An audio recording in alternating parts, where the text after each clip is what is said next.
And now the end is near, and so I face the final curtain.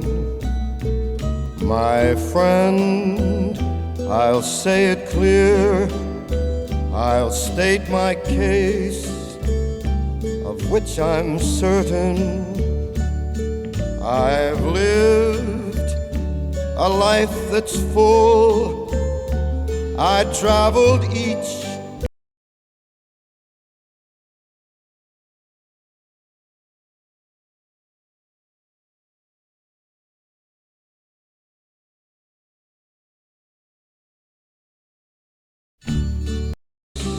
Oh yeah, wow. That's which I'm certain. I've lived a life that's full, I traveled each and every highway, and more, much more than this, I did it my way. Regrets, I've had a few, but then again, too few to mention. I did what I had to do, and saw it through without exemption. I planned each charted course, each careful step along the byway, and more, much more than this, I did it my way. Yes, there were times, I'm sure you knew, when I bit off more than I could chew. But through it all, when there was doubt, I ate it up and spit it out. I faced it all, and I stood tall, and did it my way. I've loved, I've laughed and cried, I've had my fill, my share of losing, and now, as tears subside, I find it all so amusing to think I did all that, and may I say, not in a shy way. Oh no, oh no, not me. I did it my way. For what is a man? What has he got, if not himself? Then he has not to say the things he truly feels, and not the words of one who kneels. The record shows I took the blows and did it my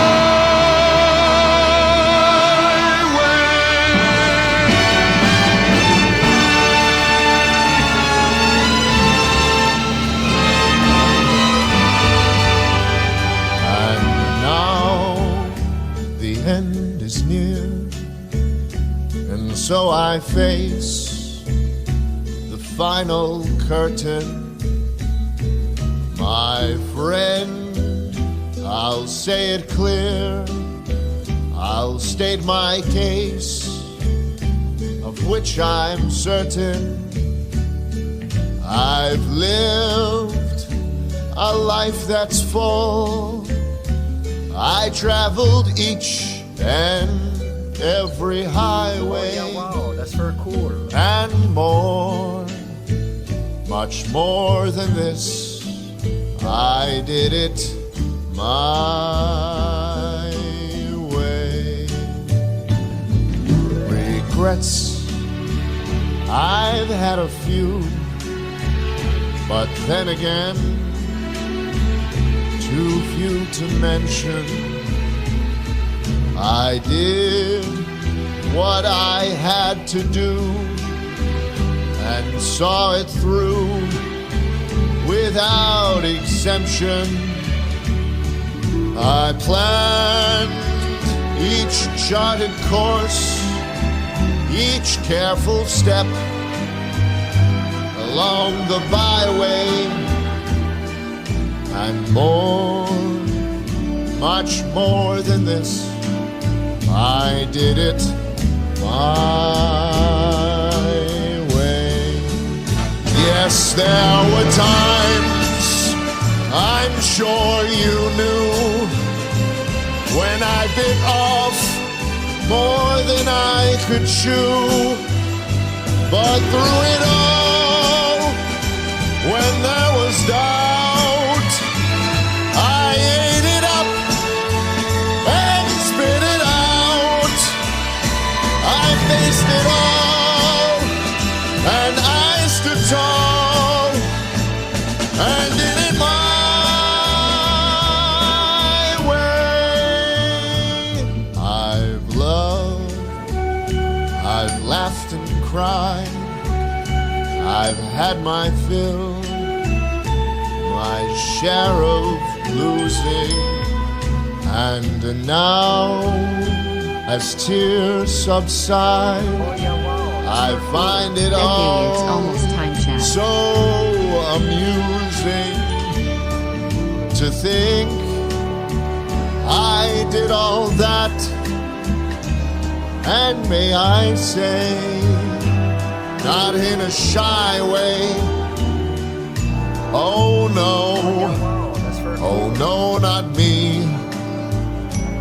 I did it my way.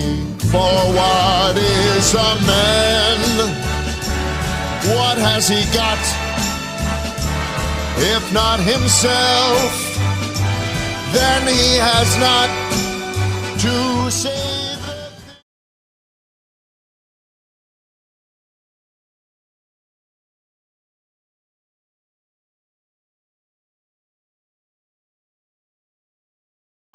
The record shows I took the blows and did it my What would it be if I didn't stop it?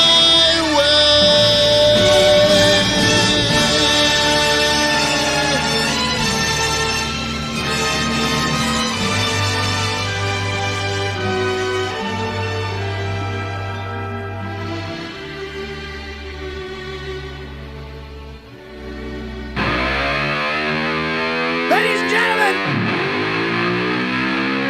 how's everybody doing?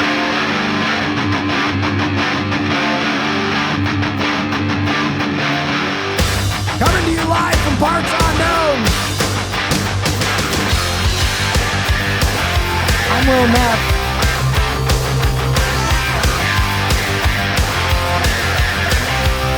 Undisputed King of Late Night. And I want to wish you a very hearty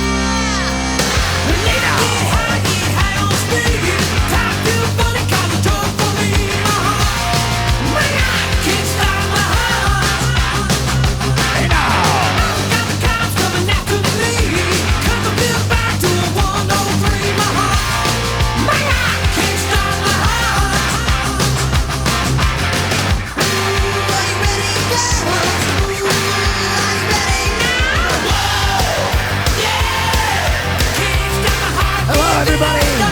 Happy Friday.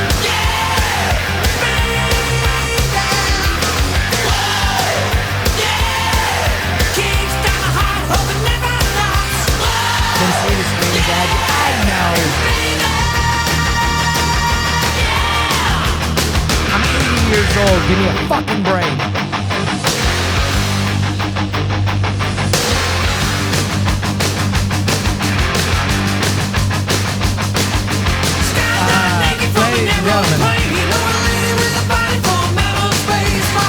Ladies and gentlemen. Thank you for coming in here on a Friday night.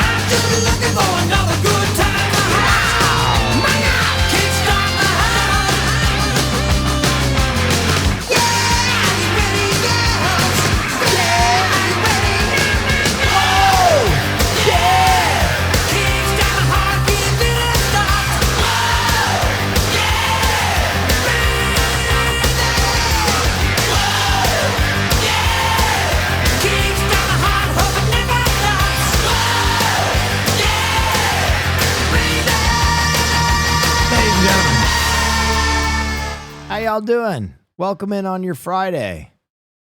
How's everybody doing? It's the weekend, kind of, I guess. Yeah, weekend starts on Friday. What am I talking about?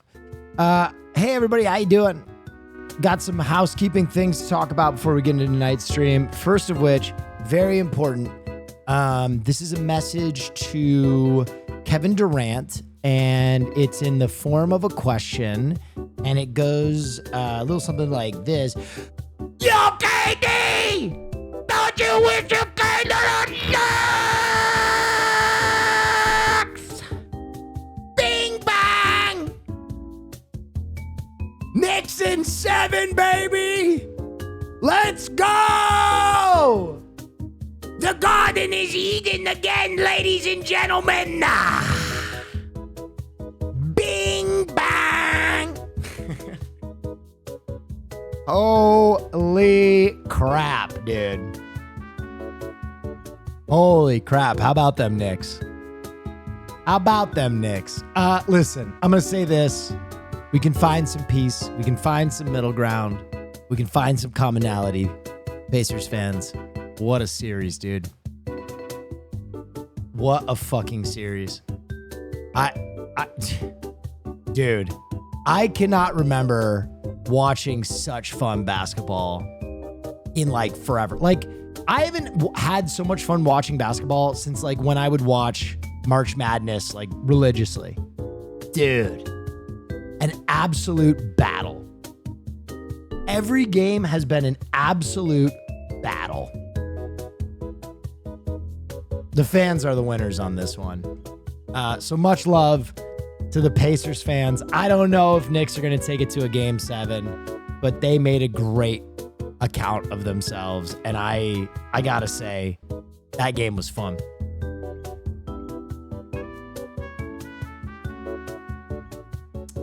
That game was fun. Siren Blue, thank you so much. Oh, I got all my alerts and stuff off. I'm so sorry, guys. It was film night last night. Let me get everything back. Let me get everything back up. I think that's it. Shit. Oh, yeah, Silent wow, Radical, thank you so much. Thank you, everybody who subscribed. You think Bring Her Back was better than Talk to Me? Yeah, okay, we'll talk about that next. Oh yeah, wow, that's very cool. Bring back Tifa, please. I watched a horror movie Oh yeah, wow, that's very last cool. night Hi, Will. by the name of Baby Bring William Her is Back. turning 2 on the 15th of June. What's I up? still play him clips from stream, and whenever someone gifts subs, he dances to the Cowboy Bebop theme. Any update on the Farley plushies? He loves seeing Farley on my merch TNF. Farley plushies, 2 weeks. And you're going to be able to give them away to other chatters on the Hot Sauce website, just like the Hot Sauce. Just like the Hot Sauce. So really excited about that. I will be giving a bunch of them away as is customary. So, you know, when they drop, a lot of you will be getting them for free, of course. Of course. Of course, my horse. So just like this, here, I'll give away a little hot sauce right now. You can see there will be an in-chat function to send you guys the plushies, shipping included. And I plan on giving away a few $1,000 worth of the plushies with sauce on the day that they drop. So there you go. It's going to be the same way, ! Enter, and you'll be able to get it. That's the procedure. Next up, I watched Bring Her Back by the brothers Danny and Michael. And they also made a horror movie called Talk to Me, which is another fantastic horror movie, truly fantastic. But Bring Her Back is an absolute masterwork. Like a work of horror that is so inspiring. It makes you want to like just be creative again. I got done watching Bring Her Back and I was like, oh my God. It's the best horror movie since Hereditary. It is shades of Rosemary's Baby. It's shades of Hereditary. Wow, it's shades of Didn't Possession. they start out as YouTubers? It is unbelievably good. With that being said, let me just say, if you are not a horror person or you know that you get scared easily, maybe not the movie for you. Maybe not the movie for you. Writhing Agony is the only way. Oh, thank you so much. Hot Gun Shells. Hot Gun Shells. Wow, those are some hot gun shells. Thank you. The movie is Bring Her Back. Here, I'll put it on screen so people know 63 months. what I'm talking about. This movie is an absolute masterwork. Absolutely phenomenal. It is a classic case of show don't tell. The moment I got done watching this movie, my first instinct and want was to watch it again because there is very little hand-holding in terms of the plot. And there is very much storytelling. Visually, it's a absolute masterwork. Absolute masterwork. Shades of Panos Cosmatos.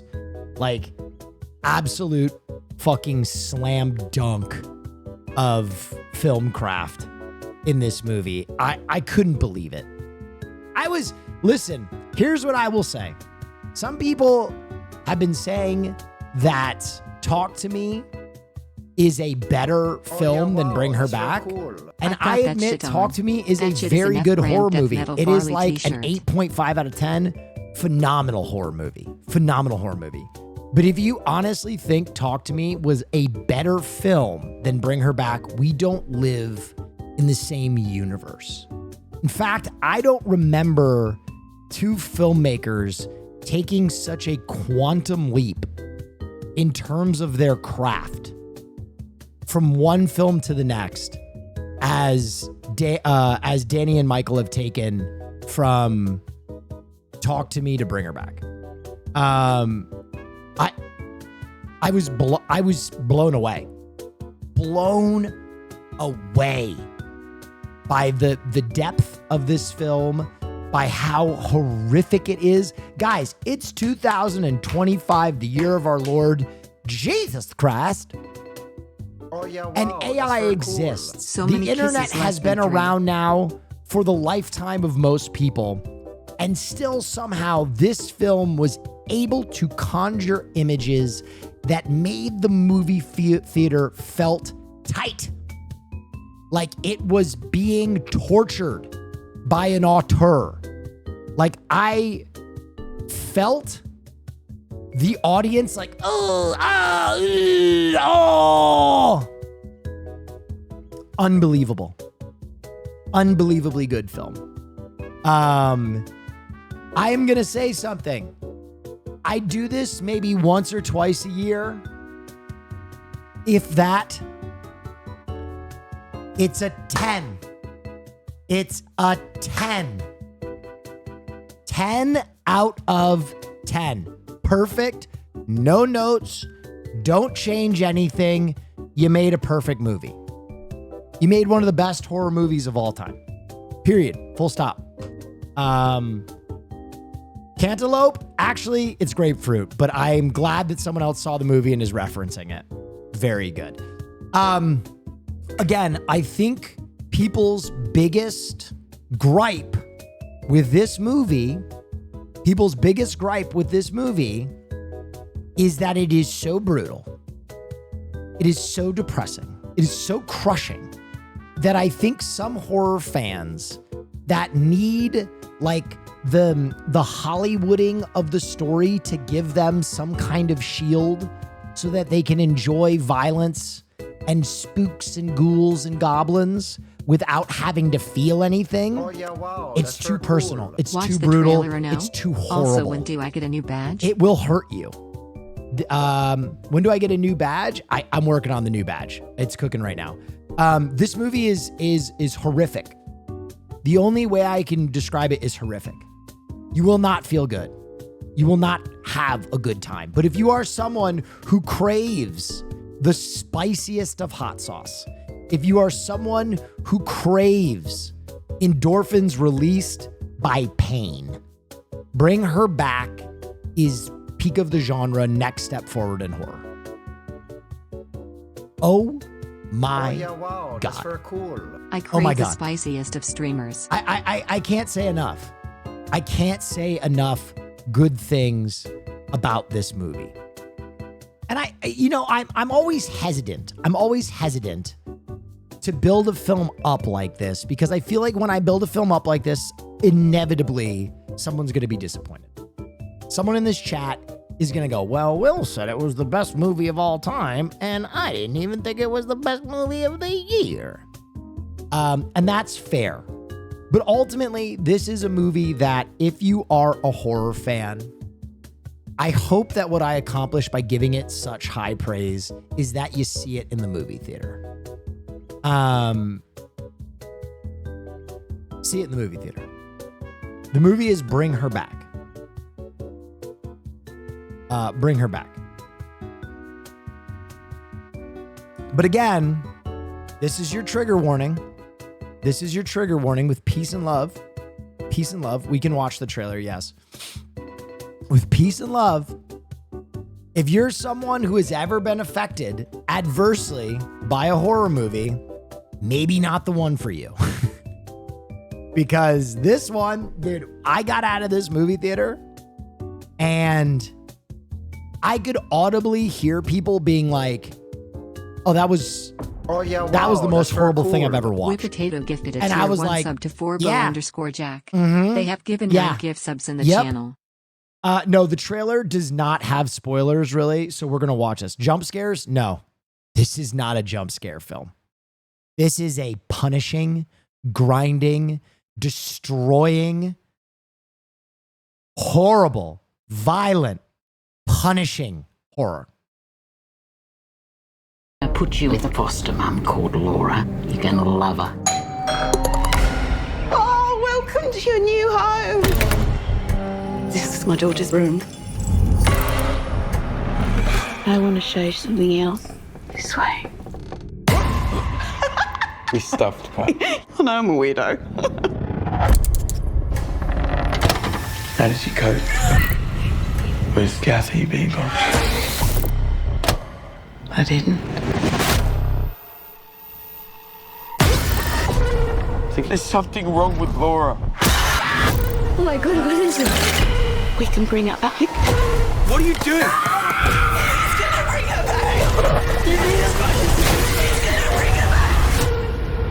I'm supposed to report how safe and reliable you are. So stay safe. Stay reliable, yeah? By the way, real shit, real talk, she should be nominated for an Academy Award, but she won't. Because the movie it's too much a horror movie and it's not enough of a statement film. Absolutely best actor nominee, 100% should be for this. Sally Hawkins went sicko mode. Sally Hawkins went sicko mode. One of the best antagonists since like Misery. Like we are talking Hannibal Lecter. We are talking Misery. We are talking Nurse Ratched. Oh, she snapped. Oh, she snapped. Yeah?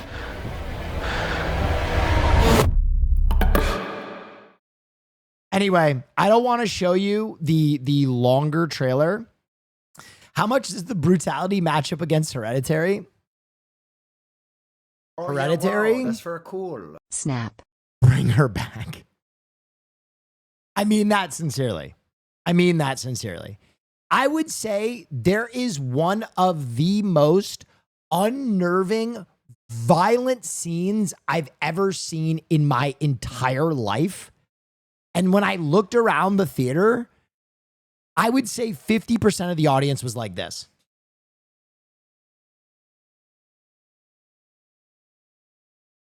It's serious shit. You know when someone asks you how spicy it is, like when you go to a Thai restaurant and there's like 5 peppers and you're like, well, how spicy is it? And they're like, yeah, that shit'll fuck you up. I wouldn't do that, white boy.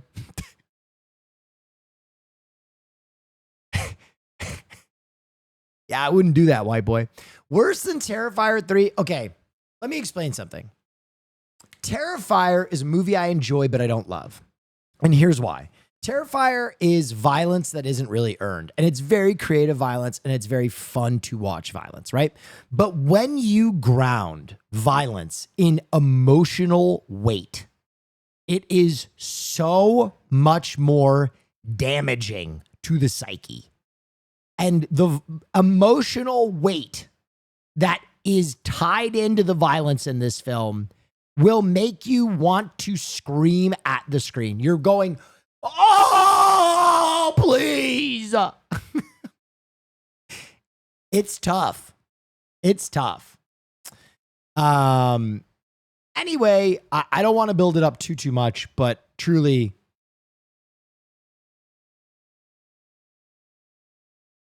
is it emotional like The Babadook? No, it's emotional like Come and See or Schindler's List.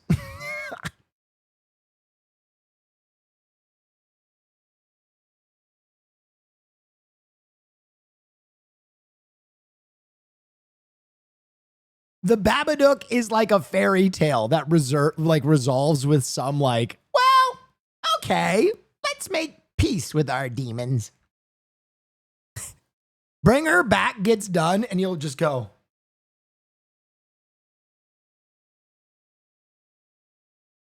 fuck. Is it out yet? Yeah, it dropped last night. Does it have jump scares? No, not really. It is not a jump scare wow, film. That's very cool. Well, you're always a bright spot Yeah. in this crazy world. Thank you. Thanks for being endlessly entertaining and making me laugh. Oh, appreciate it. I might go watch it right now. Listen, Mr. Potato Bacon Egg and Cheese, I wouldn't hold it against you. I wouldn't hold it against you. Yeah, I'm relatively new to the horror generation. So far, I have yet to be genuinely scared from film. Do you have any recommendations? I mean, this one.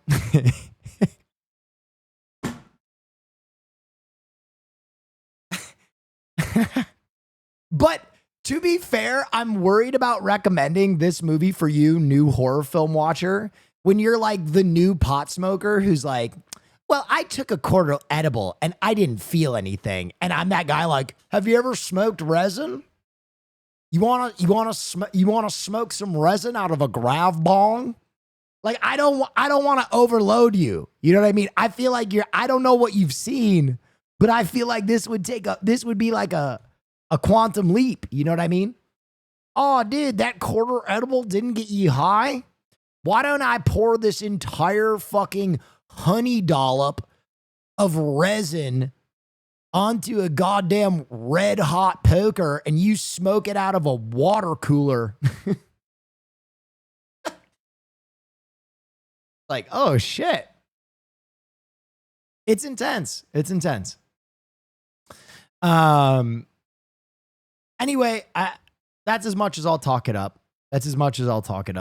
Quickly, I wanted to mention, I tweeted about it, but after a few years with OTK, we are parting ways, and I wish them the best. That's all I'm really gonna say about it.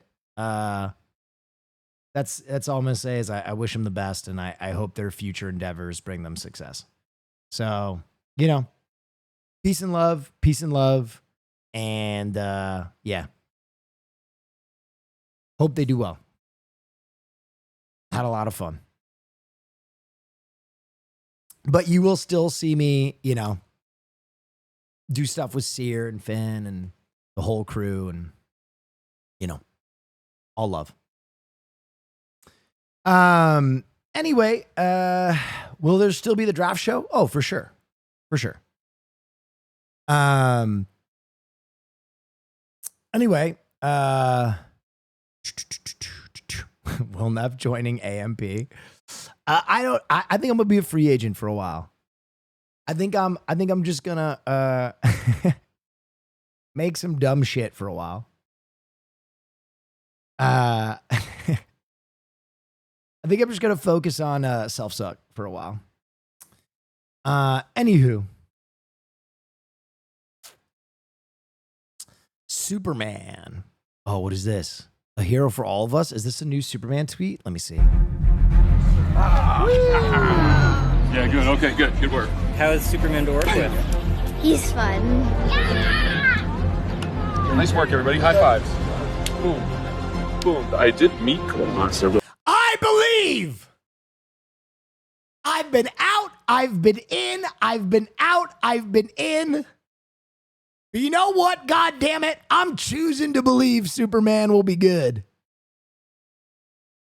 I am choosing to believe. The child in me needs this. Plays. Well, you're doing great work today. Oh, it looks like they might be ready. Are you guys ready? One step back. One step back. Let's roll, please.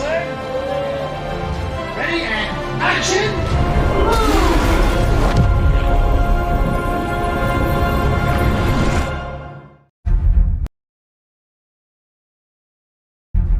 I'm choosing to believe James Gunn. I am choosing to believe James Gunn. I'm choosing. Please don't hurt me. Please, James. Okay. I saw this and listen. Yeah, I told Marsh to buy a bar for the podcast. You know, I just feel like it's important for the podcast to tune in to viral things that, you know, are virally relevant.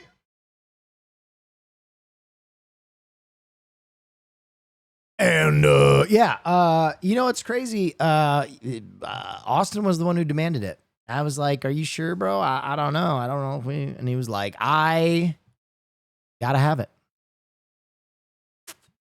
And it's Pride Month, so I didn't want to let him down, you know. He said, "Will, if you don't get me a bar of that soap." Stud. I'm ballsy. I don't take like, no whoa. shit from anyone. We still looking forward at an epic 999 with Amy? Yeah, I can't talk too much about that, but I think in the very near future, Emmy and I are going to be going to a baseball game together. And it hasn't been cleared that I am allowed to drink and eat that much while on camera. But you know, I hear it's the hot dogs really that are the problem, not the beers. I hear it's the hot dogs that are the problem in the 999. It's the onions. I've heard that too.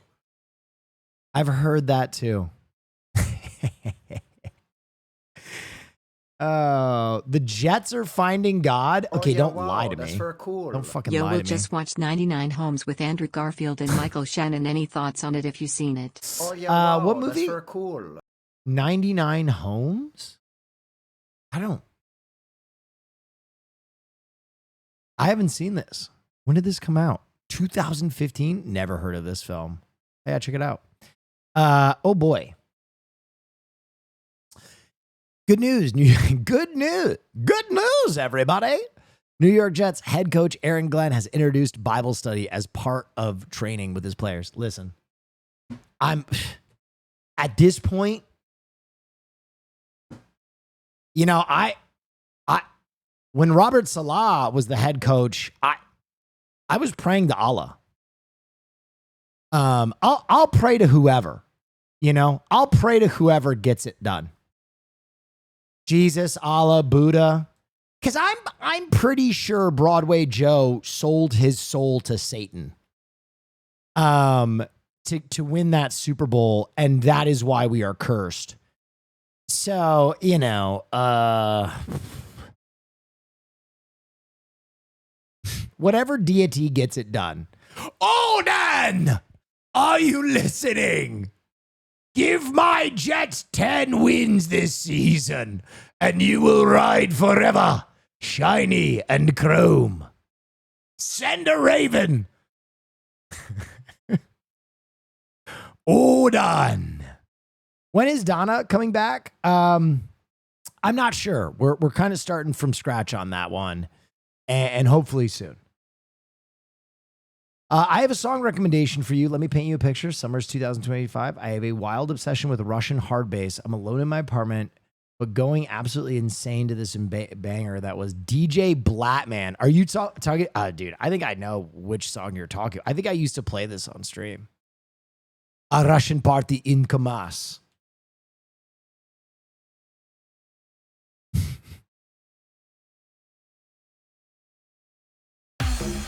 Yeah. Dude, I used to play this on stream all the time. High track speed, vodka no limit. Do you like my pretty pussy? That's the best part of the whole song. She fucking where is she? She absolutely destroys this shit. Here she is. Yo, прыгай в мой фургон танцпол. Drink shot, fireball, drink it all. Dance all the night, guys, gangsta paradise. Absolute Kabas, Russian Patin Kamaz. Russian Patin Kamaz. Russian Patin Kamaz.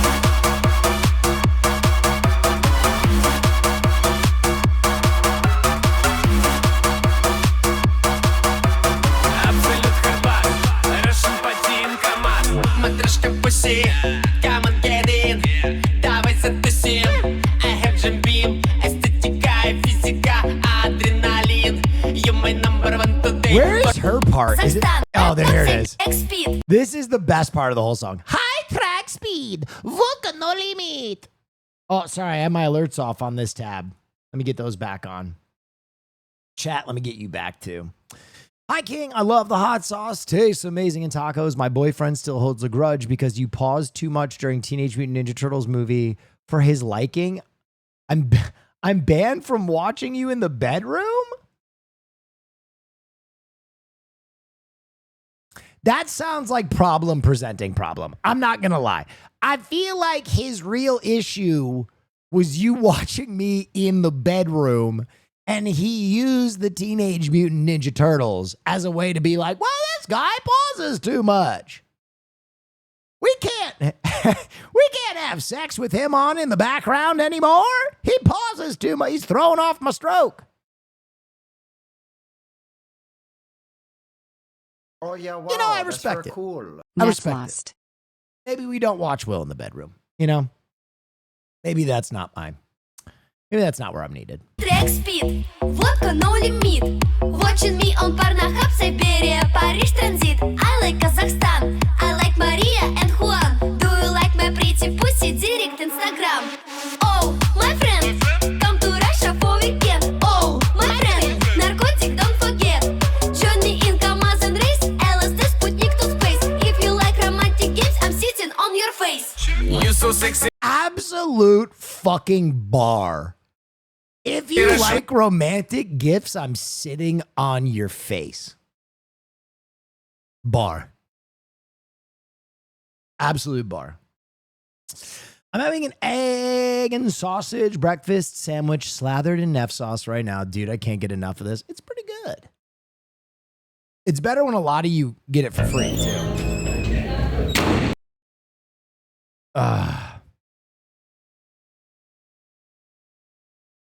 You are him? It's time for Wake and Bake.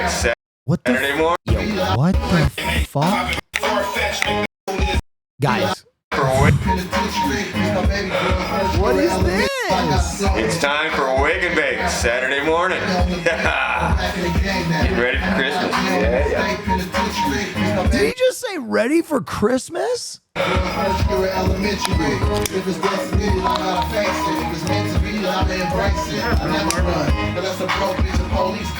you guys find this clip of me before my hair transplant? Northside Sacramento, where the fuck I'm from. Where they bust their guns, Crips, Bloods, and gangsters. Slow, they chop things up, wait the gear, they still stand down. I'm tipping Mike C. North Providence, California, representing yeah, we still stand down. Going hard on the block, 20 moves on the whip, 23 in the hill, I still stand down. Making whole shoes up, I've been pimping for a living, girl, lace your shoes, yeah, we still stand down. I'm tipping Mike C. North Providence, California, representing yeah, we still stand down. To a real artist, smarter than Yo, science! How the fuck did he just do that? Even the dogs got questions. Is he ghosting it?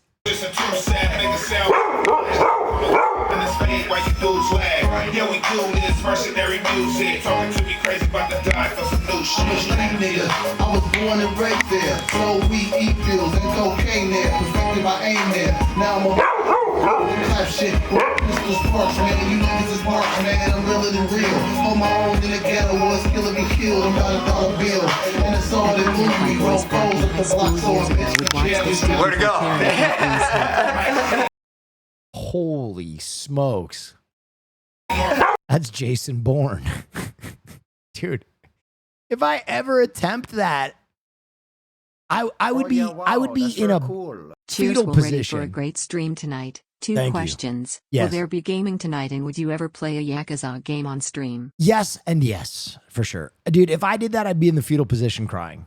I'd absolutely fucking throw up.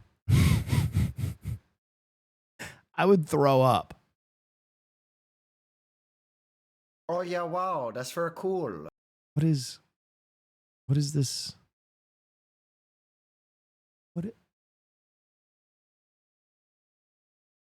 You Oh, use yeah, something wow, to that's very cool. translate my signs, and it just says Mitsubishi TV and corn sexual. Okay. Yeah. Yeah. Okay. Yo, science. I showed my boyfriend what you said, and he says you disrespected the integrity of TMNT. I mean, he's a purist, and I respect him for that. He's a purist, and I respect him for that. That's all I'll say about that. Wait,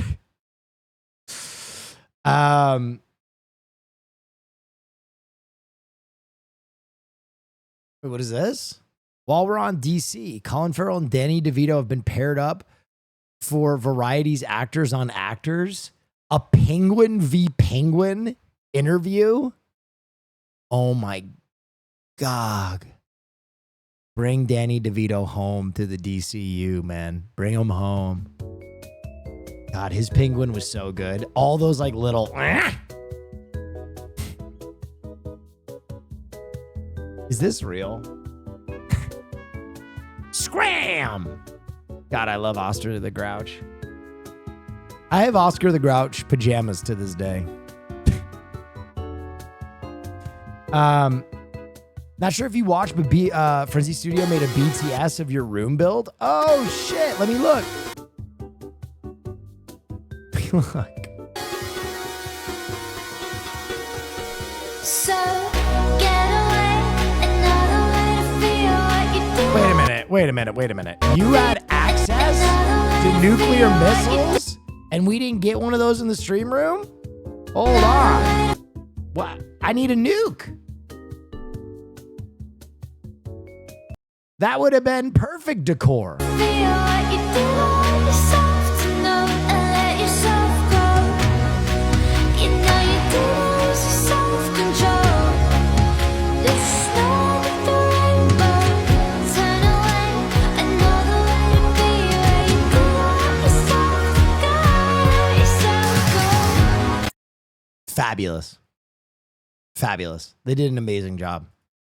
You know what's crazy? I've had 3 separate creators reach out to me for their information. And the insinuation is, hey, Will, do you mind if I do something similar to your stream room? And I'm like, yeah, go for it. It's very flattering to them and to me that so many people have enjoyed the new stream setup. I really enjoy it. What's the PSA slab behind you? Good question. That is a XY Charizard PSA 10. Oh yeah, wow, that's very cool. What you need is a Vroom. nuke-sized Thank you so hot sauce much. bottle. Thanks for the laughs, man. Smiley you. face emoji. Oh yeah, wow, that's very cool. Mathistad11 gifted a tier 1 sub to I J can't Squeezy wait 4. to hear Oh, yeah, the voice wow, read that's this very next cool. one. I love the masturbatorium. Wow, she said masturbatorium perfectly. The masturbatorium is such a funny fucking name. The dogs were good again this week. Here are my top 5. At number 5, we have Thor. He I wanted love this guy's shtick. He just shows you cute dogs. to kick off the show with a new trick he's been working on. Oh yeah, wow, that's very cool. Yo. At number Hog. 4, we have Reese. Yo. She really wants a What's chicken up, Des? nugget, What's but up, one? refuses to drop her toy. Nugget? Okay, you have to pick one. That is such pit shit right there.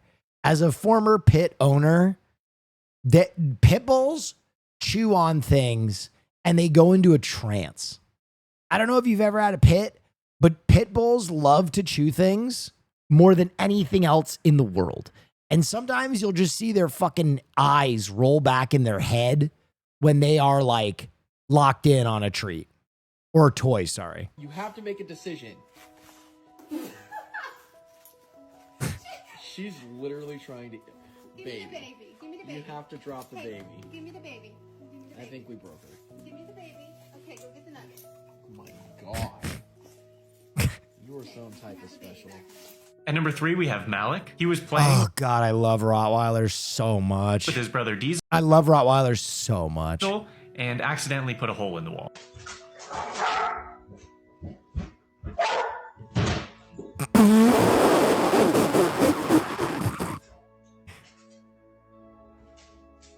He's like, oh no, oh fuck, oh no, oh fuck. What did I do? What did I do? What did I do?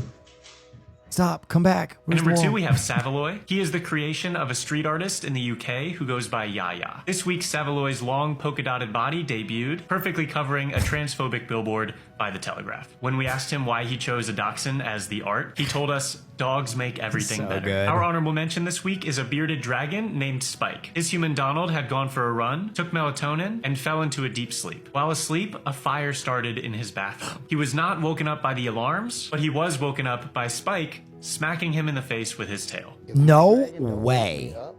If you don't wake me up, I don't be here talking to y'all. Donald told the news that he plans to reward Spike with What? a trip to the Grand Canyon. Before we get to our number 1 dog of the week, thanks to your recent support of our Tell Your Dog I Said Hi merch, our foundation saved the life of Kathy. She was found as a stray with torn ligaments in both of her knees. Thanks to you all, we covered both surgeries, totaling $10,000. We are thrilled to share that she has since been adopted. This weekend, you can get a free sticker with any order. We have new colors and designs for the summer, as well as your favorites. Our beach towel is probably the most enthusiastic way to tell dogs hi. As always, you can find it all through the link in our bio. Our number 1 dog of the week is Kingston. He went missing in the aftermath of Hurricane Laura in 2020. No. His humans Debbie and Joseph did everything they could to find him with no luck. Last month, he turned up 300 miles away at In a frat house! Put him on the composite, dude! Put him on the composite. Get him on the composite. If I've ever seen a dog that needs to be on a frat composite, it's this guy. a frat house. Where Kingston had been for the previous 5 years is unknown, but for a week he lived at the Kappa Sigma frat house at the University of Southern What? I'm a Cap Sig. Let's go! Mississippi. They called him Benji. Debbie drove 4 hours to pick him up, and all the guys were waiting for her outside. As soon as she got out the car and he saw her, we've never seen Benji run like that, and he sprinted with his ears perked up, and it was awesome to see. Debbie's husband Joseph had passed in the time that Kingston was lost, but Debbie believes he probably had something to do with their reunion. Kingston was made an honorary member of Kappa Sigma. Let's go! All eternal kindness, dear brother! The Star and Crescent welcomes you, neophyte, Benji. Yeah, that's my brother. That's my fucking brother.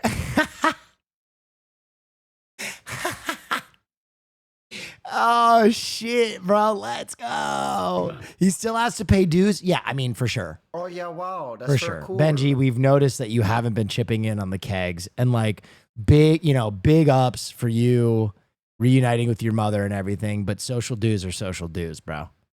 You know what I mean? We can't have you just come drink for free every week. Like, we love you, but come on, dude. Like, come on, dude. Tyler has been having to cover your end every fucking week, bro. You know what I mean? That's not fair to him. He's your big. Oh, yeah, wow. That's and very he loves cool. you, but he shouldn't be having to pay your social dues. Okay, Oh, yeah, Benji? wow. That's very cool. Benji! Hey, Will, my free hot sauce came in 3 days ago and I've already used half the bottle. It's so damn good. I Thank dread you the so near much. future when I run out. Just immediately start hazing him. Bows and toes, Benji! Oh, you're kind of already doing that because you walk on all fours. Shit, what do we do? He's a quadruped. What's that mean? Walks on 4 legs, dude. How's he going to do bows and toes? He's already fucking on bows and toes. I don't know. Maybe we make him stand on his back legs or something. That's okay. Yeah. All right. Benji, stand on your back legs. Have some respect for yourself, dude. No bows, only toes. Nice.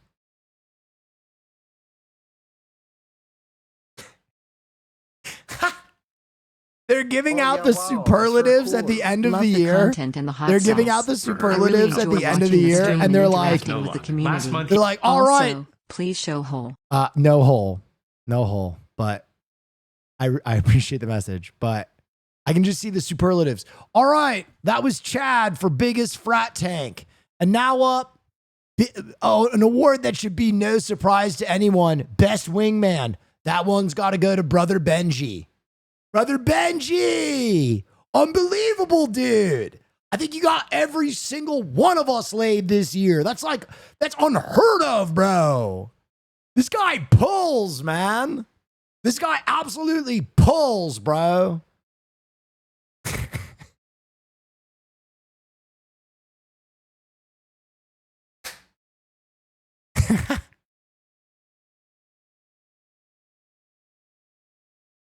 Yeah, I used to be in a frat a lifetime ago. More he dogs? was found tied to a tree, emaciated and extremely. Why does this look Oh, yeah, like wow. That's very Blanco Kaya? Why does this look like albino Kaya? Matted. Now he lives on the Ass Menagerie Sanctuary with his best friend, Laura the donkey. This is Eli, and he's a 9-year-old Great Pyrenees. Okay, bud. Start with some nasty That's a big critters. dog. Oh boy. That's a big dog. The livestock guardian dogs are becoming one of my top favorite breeds. They were bred to stand guard throughout the night, keeping the livestock safe from predators, which means they are not high-energy dogs. Yo, my man is not straight up not having a good time. My man does not enjoy baths.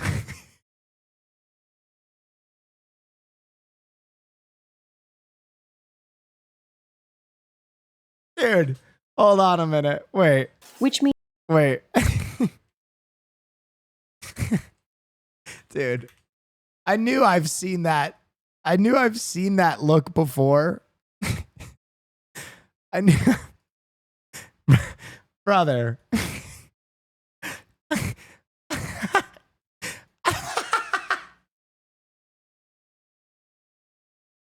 Holy shit.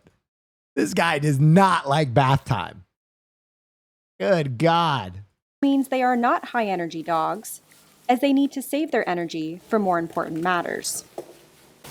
Okay. First canister of de-shedding. They are protective and loyal, wow, that's very good with cool. young 3 children years and other sub to the pets. king. Cheers. Thank you for the 3 years. That's a long time. I appreciate you. Next film night movie, Come and See. Oh my God. Dude, if I ever show Come and See, I would have to start a fund for the therapy that this community would need. I would need to have a call-in line. That movie's traumatic, man. You gotta do your face, buddy. I'm sorry. Since they were bred to be independent while performing at their job, they are not regularly known for separation anxiety. That's dog-style revenge right there. Oh, you're having a hard time standing. At the grooming salon, they are off-duty, meaning more often than not, they are very compliant. Are they putting toner on him? Is that toner? Oh yeah, wow, that's so cool. Blondes, Yippee-yahoo. man.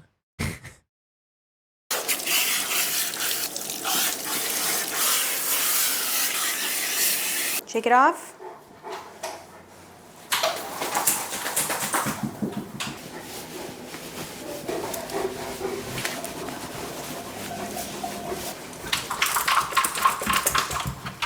I can tell this dog is just like full blown fantasizing about going and just absolutely slamming his head into shit outside. There's a certain phenotype of dog that just hates being clean. Farley is one of them. Like, as I am washing Farley, I can see the cogwheels in his head where he's like, I'm going to go find piss on the ground and I'm going to drive my fur into it as hard as my little frame will let me. Like, he's waiting for it. He's absolutely waiting for it. Boy. Oh no, you're getting tired. Eli does not want to wear the happy hoodie. He does not. Oh, it's the biggest one. All right, this has 2 minutes left. I'm going to grab a drink real quick while it's playing out. Give me 2 minutes. I'm just very parched. 2 seconds.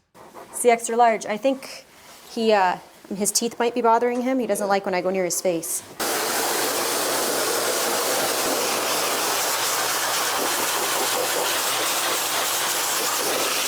He's not blowing the coat. I can't believe that.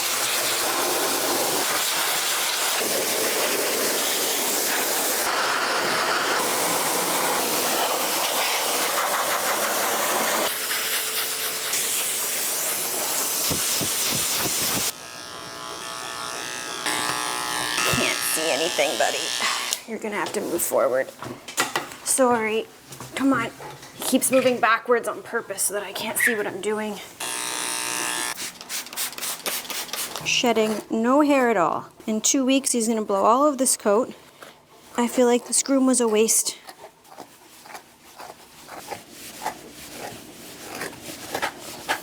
Gotta be nice to little Max.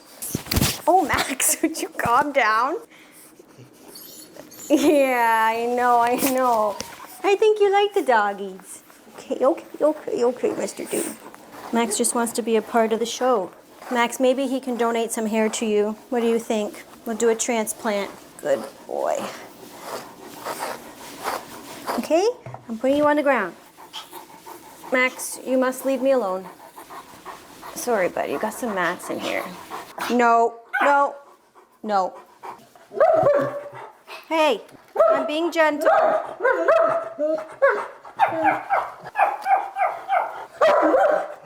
Are you an attack bomb? Okay. It's okay. No, does not want the paws touched. This dog hates getting groomed. Sir. All right, let's see the final product. But his before and after is still mesmerizing. Oh, he's so fluffy. If you liked this video, That video was peak. Oy.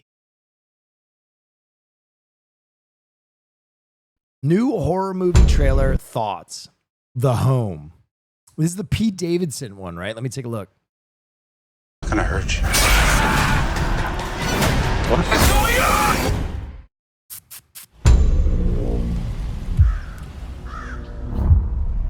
Would you ever get another dog like Kaya? I'm going to be honest. It is my greatest want, desire, feeling to get a Rottweiler. I grew up with a Rottweiler. I grew up with a Rottweiler named Baron, who is like my best friend. Oh, yeah, And wow. That's very when I cool. got Farley, I just didn't live in a situation that was conducive to a dog that size. And I love Farley. Farley is the absolute fucking best, the greatest dog. But somewhere along the line, I anticipate getting a Rottie. I love Rotties. Hopefully I can find one in a shelter one day. I don't think I would ever buy a dog at this point. Farley was a rehome. And I think more likely I would probably do something like that, like rehome a dog. Because Rotties are they're a lot. And maybe there's a home that can't get one. I don't know if I would do it while I own Farley. Farley is my gay son, and he likes my undivided attention. And I feel like if I were to get another dog, he would spend his days being upset with me. So with peace and love, not likely, but yeah, I would get a big dog. You saw how clean this place was coming in? Yes, sir. Your job is to keep it that way. And no fourth floor, darling. Those patients need special care. Off limits to you. These are good people. They deserve comfort in their twilight years. Here to get your garbage. You know, you've got interesting eyes.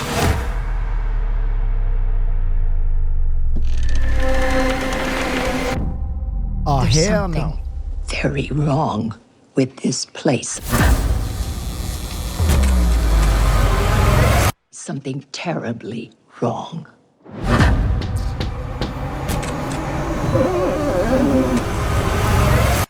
Oh!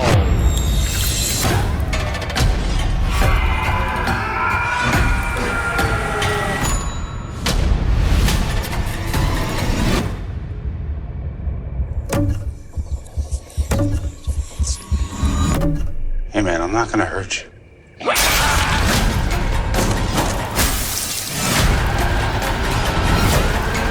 It's time to play by the rules. What's going on?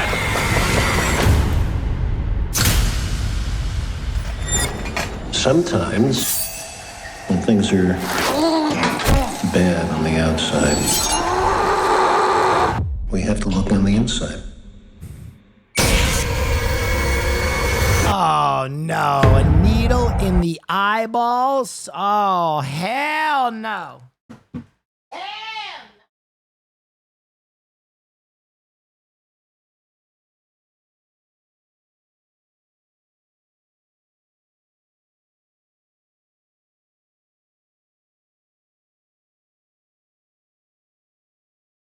Guys, I gotta say, it's a little warm in French Polynesia today. I just got LASIK today. It was scary as hell. That is one of my few, Clearly, like, ultimate fears is something stabbing in my eye. Like when people point something sharp at me, I'm always like, ugh.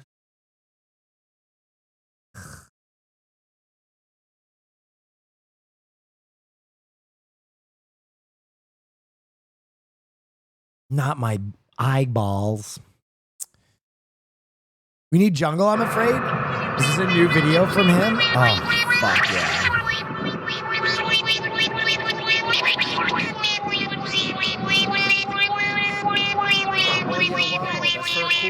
Another independent will.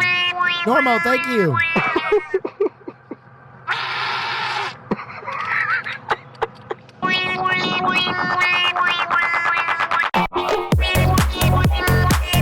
It's a real glorp type beat.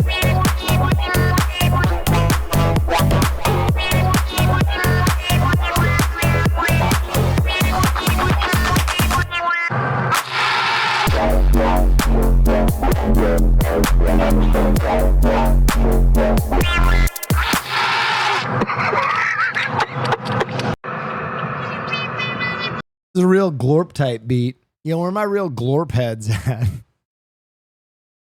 A real glorp style song.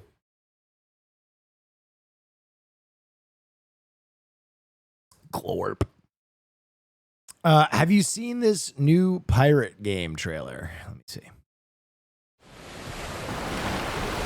Seas of Remnants?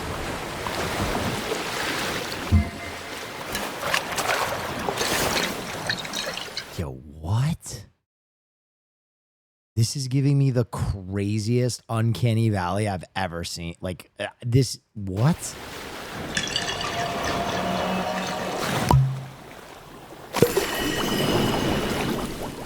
I left a nice piece of rock for the open sea. Whatever life I had will soon be a memory. Freedom never tasted so sweet. To a jolly pirate with a head full of dreams. Yo ho, it's the pirate life for me. Yo ho, look at all me eccentricity. Yo ho, a chest full of gold. And every time the wind blows, I feel it in my soul. I'm going for an adventure.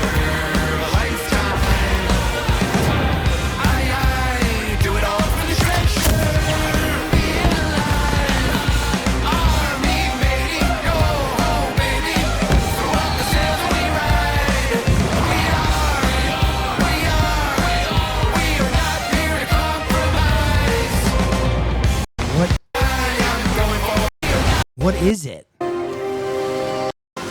What's the actual game? Bro, I know. What is it?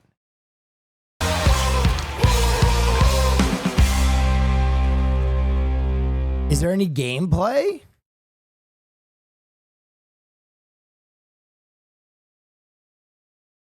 There's no gameplay. What the fuck? I don't even know what type of game it is. It's a real glorp type game. Yeah, that's pretty much how it goes. Final Destination. Oh, GOG.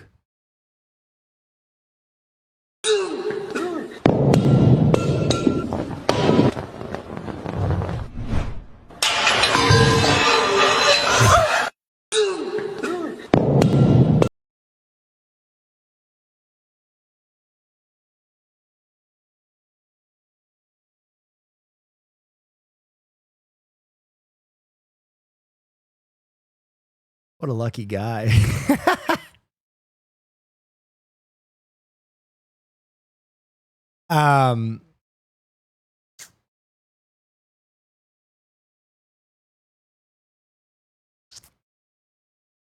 Arc Raiders Xbox preload file hits imminent release. Oh my god. I'm gonna fucking game. So we're thinking the 6th? Bro, I feel so bad because Rematch and Night Rain are such good games. And I want to play them a lot.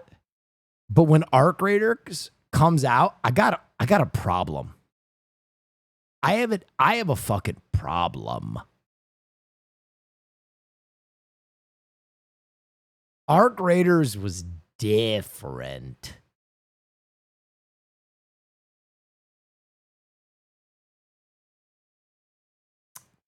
I hate Extracts. It's such a good game. Wait, what? Wait, what? True Detective creator Nick Palazzo says he has an idea for a new story featuring Matthew McConaughey and Woody Harrelson characters. We've talked about getting back together and doing it. I think they're open to it.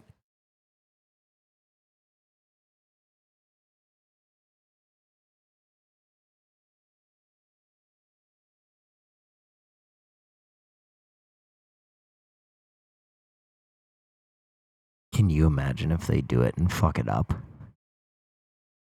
I don't think I'd ever be okay again. I'm a stud. Season 1 of True I'm Detective ballsy. I is don't so take no good. shit from anyone. Go ahead. News new music video. Oh yeah, Baby No Money's new music video just dropped, and I have a cameo in it. I love Alex, man. He's been doing some real fucking great shit. Go check that out.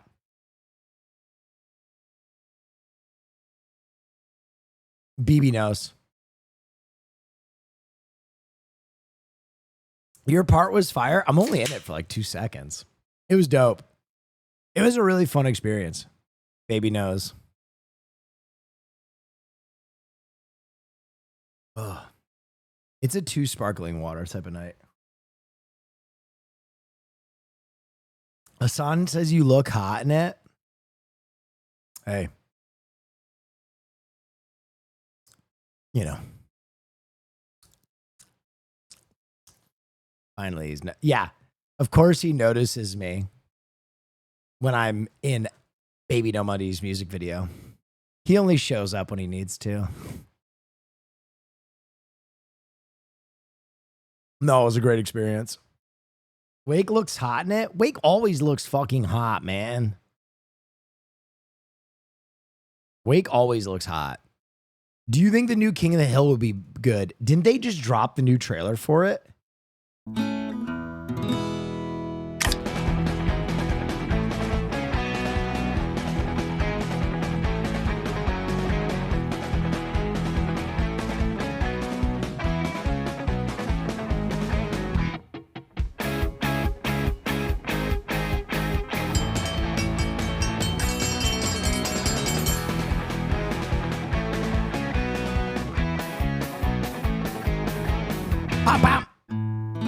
Do I think it will be good? Interesting question.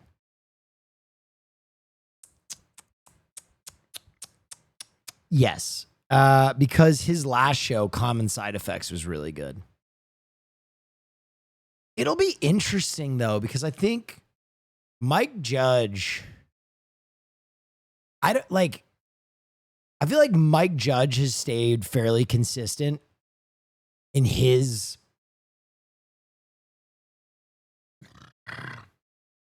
commentary and being critical of like being critical, but finding humanity in like normal American life. But I don't know if people will be as open to it as they used to be. It's going to be interesting. I'm really interested to see like what his point of approach is. Common Side Effects, though, was fucking phenomenal. Common Side Effects was phenomenal.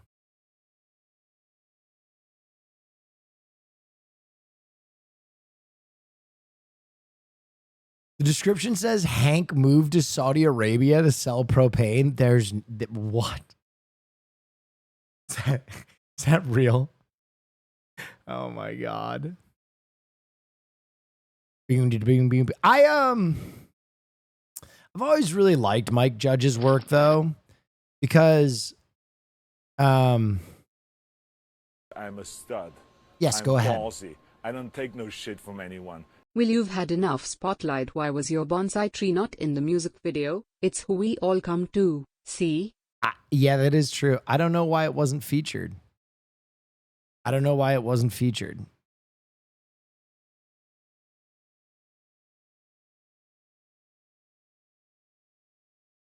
In case you guys were wondering, I can show you my little cameo here. Shit, I would even undress. I put the sexy. I put the sexy. And then I immediately get mogged by Wake, bro. Like, dude, here I am with my one little moment, and then they bring on like Sir Thick Dong of Chadville. You know what I mean? Like, what? Like, I have this one shining moment, and then I'm totally eclipsed. Like, look at him. Sexy, I put the sexy. Anyway, it was so much fun to get to go film that music video at the Renaissance Fair. Renaissance Fair is so fun. If you guys want to check it out, here's the link, by the way.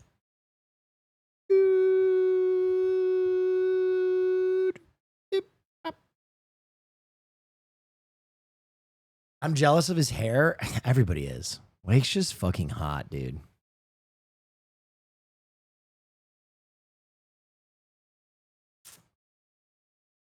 Speaking of that, how would you feel about this? Ryan Coogler is reportedly developing a Sinners sequel that may include Tom Cruise? Coogler on a generational run. Coogler on an absolutely generational run. Tom Cruise as the bad guy in Sinners 2.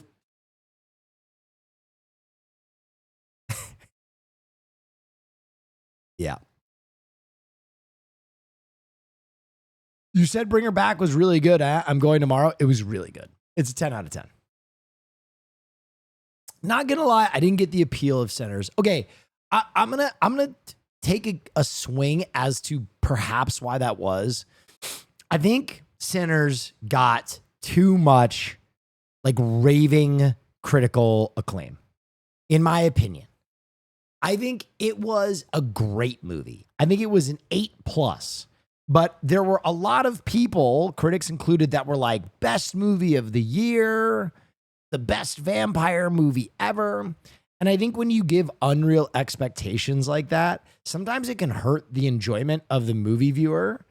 When, like, if you just go into Sinners expecting a fun movie that is different and original and well acted, you will have a great time. You will have a great time. It's that kind of movie. Like, it's fun. It's a very fun movie. But if you go in being like, oh, here we go, I can't wait for this Criterion vampire movie, you might leave like, well, that wasn't what I thought it was. That's very cool. Any night train tonight? Perhaps. I definitely am going to be gaming later on. But again, I at no point was like, Sinners is a bad movie. I think it's a good movie. I watched a scuffed ass bootleg online and enjoyed it. Oh my God.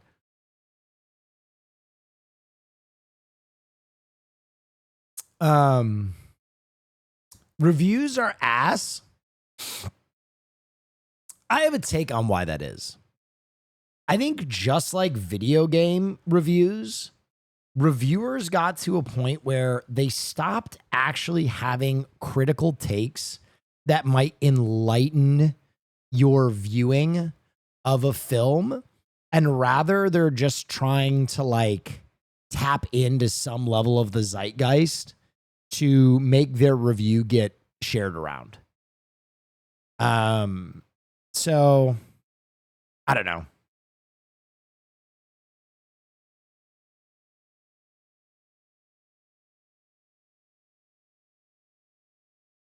Some training for Superman. Oh, I'm in. That was 4. This is the last one. I'm just not strong enough yet. But I'll be that strong in a week. Okay.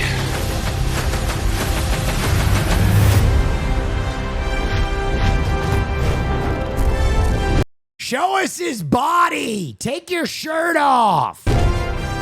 It's been a hell of a week at the office. Hey, buddy. Eyes up here. Don't worry, chat. I got you. I got you. Come on, DC. Come on. You're going to show us a training montage. Show us some abs, you know?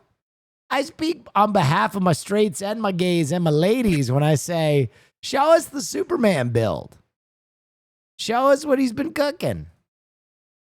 Show me what's going on under there. Give me that men's fitness. All right, we have a video called Competitive Frog Jumping is Alive. Have you managed to watch the rehearsal finale yet? I did. You guys want me to talk about the rehearsal finale? I don't want to.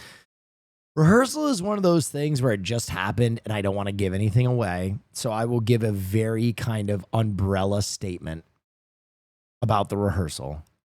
But the rehearsal just made me feel like Andy Kaufman walked so that Nathan Fielder could run.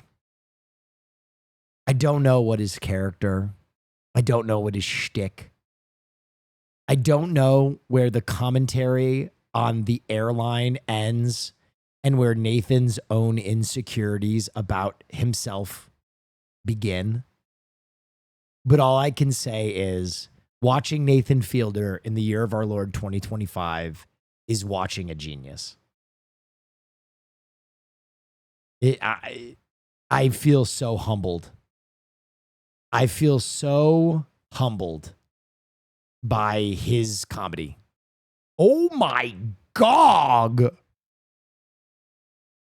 No wonder they didn't show us his physique. David is juiced. David's on that good shit. Yo. Holy. He's on that super soldier serum. Golly. Good for him, man. He looks fantastic. The Death Star is in range. You may fire when ready.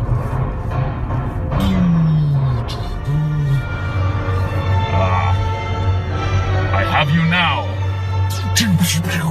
What? Yahoo!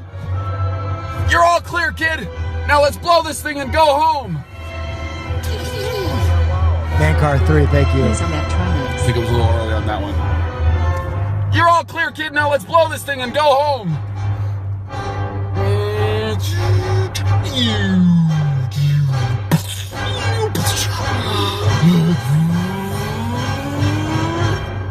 Stand by.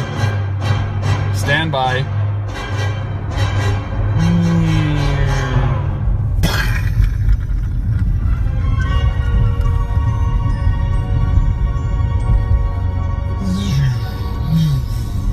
Great shot, kid. That was 1 in a million. The Force will be with you. Always.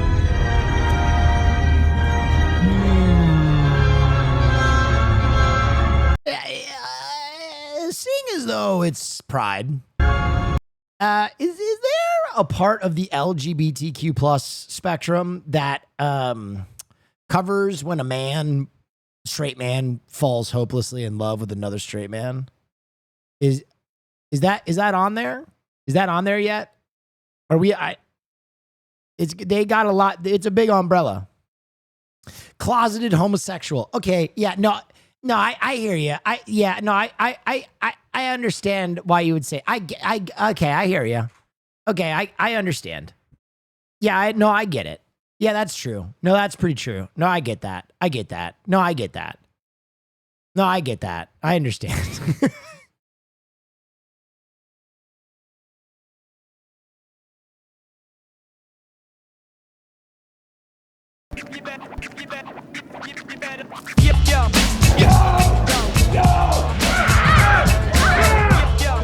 Why do they do this on concrete? Is that good for the frogs?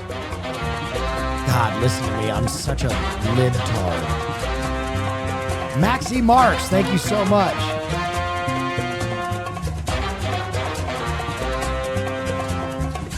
No, it's bad. Well, I mean, they are designed to jump. Wait, it's not cement. It's carpeted.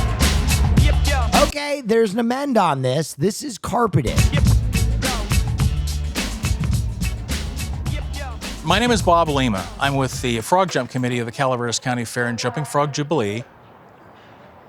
We are actually in Frogtown, which holds the International Jumping Frog Jubilee every year. For almost 100 years, folks have been jumping competitively. Have you opened any Destin Rivals? I hit the Misty Psyduck, which was the one I wanted. I hit the Misty Psyduck, and I said, I'm good on this set. I might open a few more because I have some leads on some, but I hit the Misty Psyduck and I went, yep. Calaveras County Fair, held in I'm Angels keeping the box then? Fair, Peachy. Fair. Camp, California. It's a tradition inspired by a great storyteller.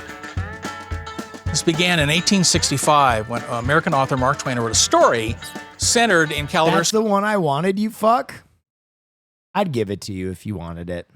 You've been such a fantastic member of the community. If you wanted Misty Psyduck, I'd give it to you.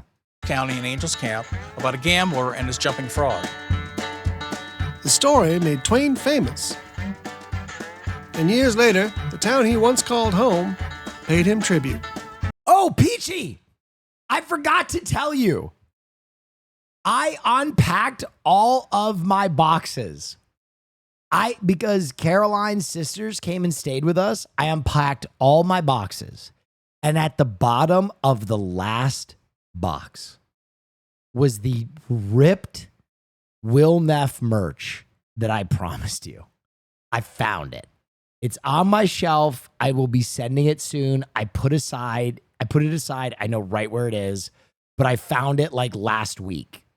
And I was like, why do I have a ripped piece of my merch? And I was like, oh, this is the prototype. So I found it, and I actually did keep it for you.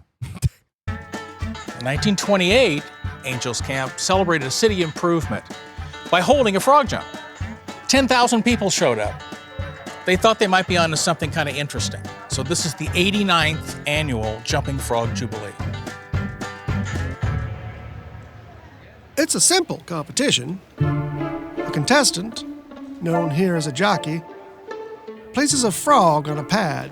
Go! The jockey then has to get the frog to jump or hop 3 times in any direction. Wherever the frog lands on that third jump is measured back to the center of the pad. The frog who jumps the farthest They have stands for this. wins. It's easier said than done. I am John Kitchell. We are the Calaveras Frog Jockeys. That's our team name. We've been here 30 years, but you know what? Frogs don't know how long we've been here. 30 years or 30 minutes. We jump a lot of frogs, and they don't always cooperate. We jump a lot of You frogs. hate to have them wasted like that because you put an awful lot of effort into it. We only get a few good ones out of the frogs we jump.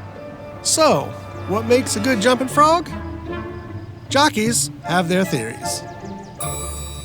I'm Bill Gazoulis, and I belong to the World My aunt volunteers at this event every year, and she loves it. Champion Frog Jump Team. We've been doing it for 54 years up here at Calaveras. These particular frogs came from Gustine, California. Cutie! And don't tell that to the Gustine Frog Jump Team over there. You don't want too much weight, and if they're carrying a great big crawdad in them or something like that, that frog's not going to jump worth darn. You basically Crocos, thank you. lean and mean, okay? And, as long as you're asking, might as well ask a frog jumping legend. My name is Bill Proctor. We started jumping frogs here in 1950. Holy shit. That man's aura is intense. His spiritual pressure is crushing me. 58, we had a senior ditch day, and my buddy and I said, let's go jump a frog. That's what got us started. We took first place 7 times, set 2 world records.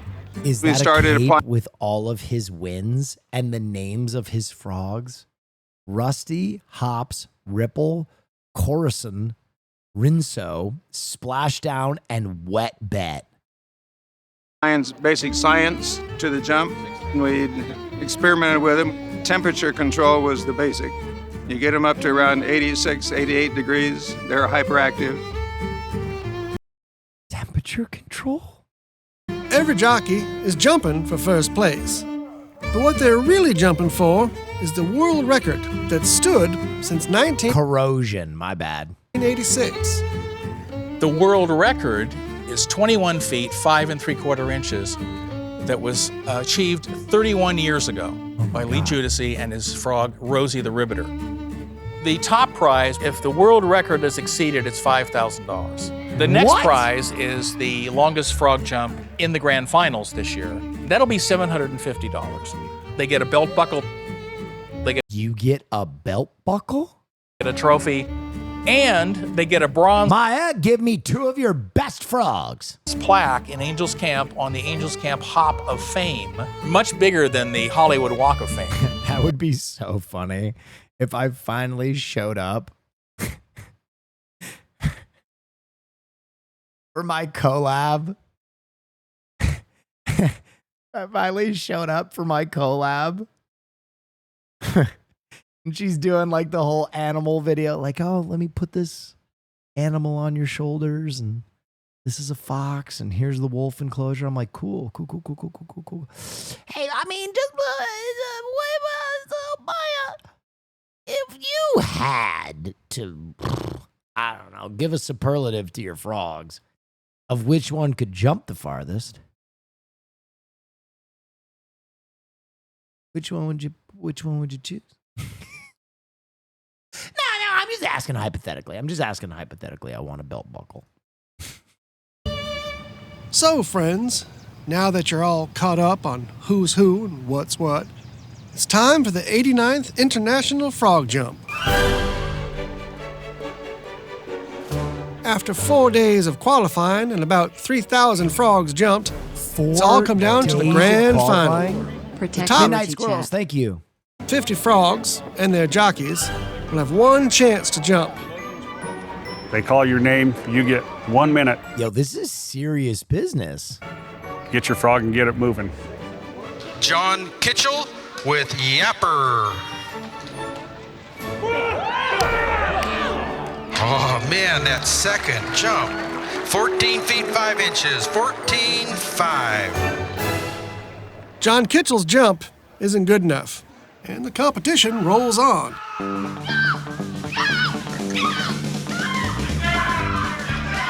Soon, a jockey from the Gustine Frog team, a decades-old powerhouse, comes out to jump. A decades-old powerhouse. We have Justin Fasano. Kermit is his frog.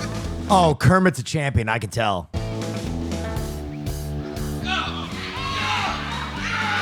Oh! Nice jump. 18 feet 4 inches on that, 18 and 4. It's the longest jump of the day. With only a handful of jumpers left, Bill Gazoulis gets his chance.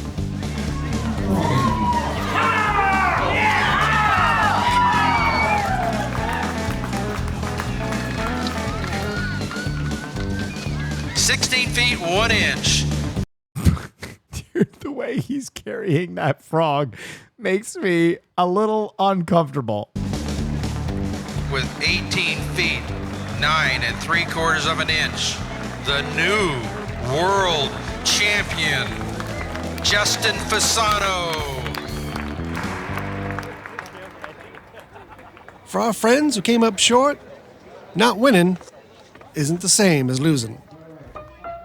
We'll keep coming back. We were here for the 25th anniversary, and we were here for the 50th anniversary of the frog jump. I don't think we're going to make 100, Denny. That's okay. You start jumping frogs, and it just stays with you. There's just something special about it. We're carrying on a tradition that has existed for 89 years and traces back to the story from Mark Twain. Well, ladies and gentlemen, that's about all from Calaveras County. Until next year, treat your fellow man and frogs kindly. They credited the Mark Twain impersonator, but they put titles over it.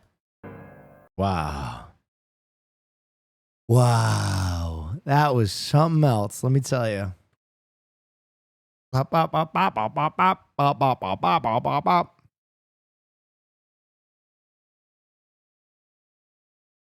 Day 15 of fighting my... Have you considered this as a method for when chatters are on one? I have seen this. This only ends in disaster. Day 15 of fighting my followers till I get knocked the fuck out. Today's competitor, Thomas, let's run it, baby. Much more than this.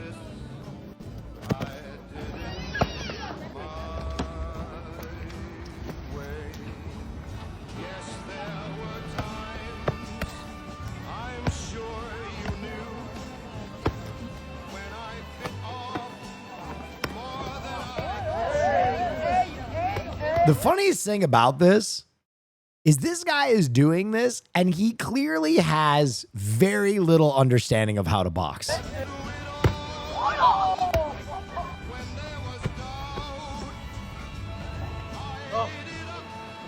Shout out for this dude pulling up. What a fucking legend. I love this guy, bro. Let's fucking do it, baby. Let's go!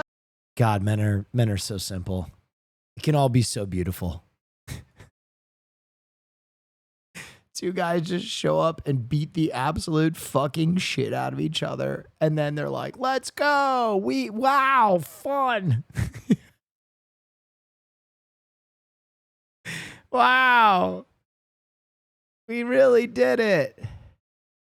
What is this? Friend. Mitsubishi 900, CRJ 900. Skipping rocks with a boyfriend.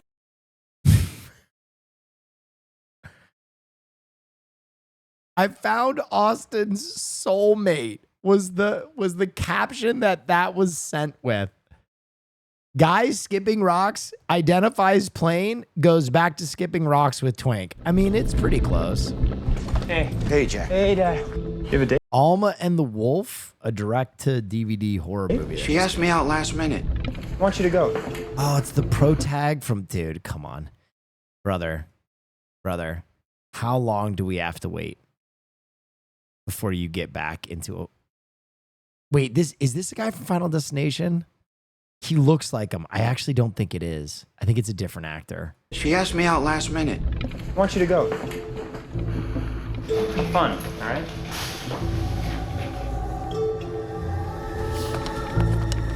Ah, yeah, he's from Empire Records.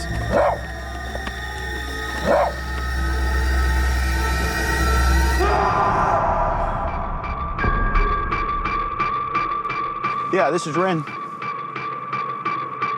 You're saying Jack is missing? When's the last time you saw him? I had a date.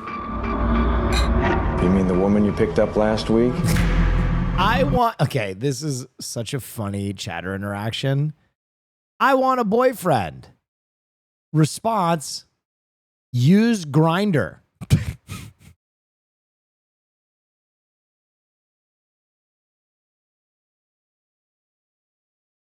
What if it's a woman, man? I mean, still not a bad idea, I guess. A lot of available men on Grindr. What actually happened? A wolf killed my dog. Jack!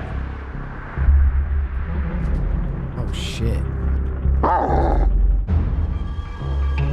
I saw a wolf. He has Jack, and nobody policed me. I know this is a lot to take in. I'm not crazy. He's out there. You're worried about the wrong person. I know my own son. Seems like you're living your life through him. You greedy little piggy.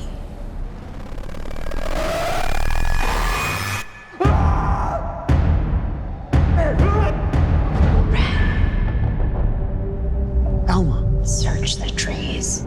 Search everywhere. Where is Jack? Where is everybody? The whole town's coming down with something. You! Oh, I'm sorry. The wolf has my boy. We can stop him. You greedy piggies! You're all gonna die! It's coming for you! Yo, that looks crazy. I'll give it a dance. Could be good. Could be bad.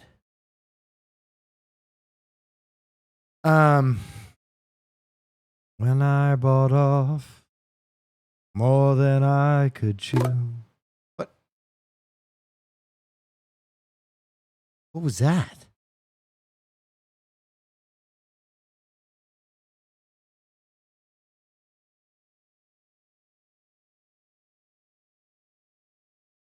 What was that?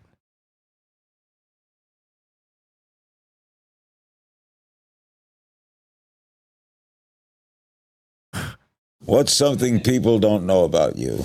I'm a deeply closeted gay guy. No kidding. Well, I'm not coming out, though. Wait a minute. What are you revealing here today? I'm not revealing anything. I'm saying I'm deeply closeted. Well, that means you're gay. Well, I wouldn't say that. Why would I say that? I'm deeply closeted. No, but that means you're very, very gay, but you don't want to come out. You're so closeted. That I refuse to say I'm gay. Right. Exactly. But doesn't that mean you're gay? Hey, easy, buddy.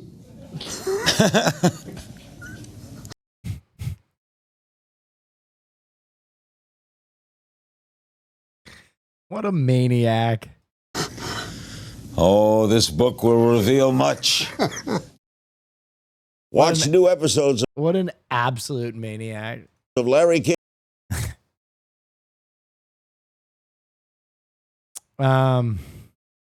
Golly, what else are we doing? Japanese horror series VHS. Wait, they're doing a VHS series in Japanese? Everything that we thought we knew is called into question. Maybe we're not alone. Maybe our company does not wish us well. I'm false. I don't take no shit from anyone. Hey Will. Love your work. Wanted to ask if you were still running the film festival as your own thing. I was hoping to submit a sequel to my last submission. Appreciate you. Yeah. I think you will see production start to wind up again for a number of my projects. Donna Film Festival, stuff like that. I'm always just stretched pretty thin, and we just gotta find the right for it. But yeah, I hope to do the film festival again.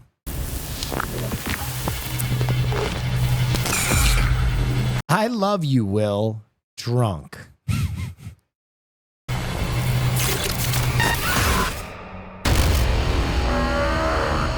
Biggest discovery in human history.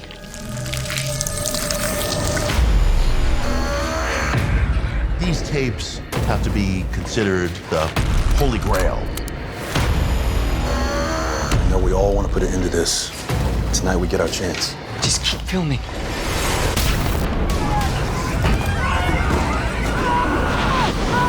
Oh, shit.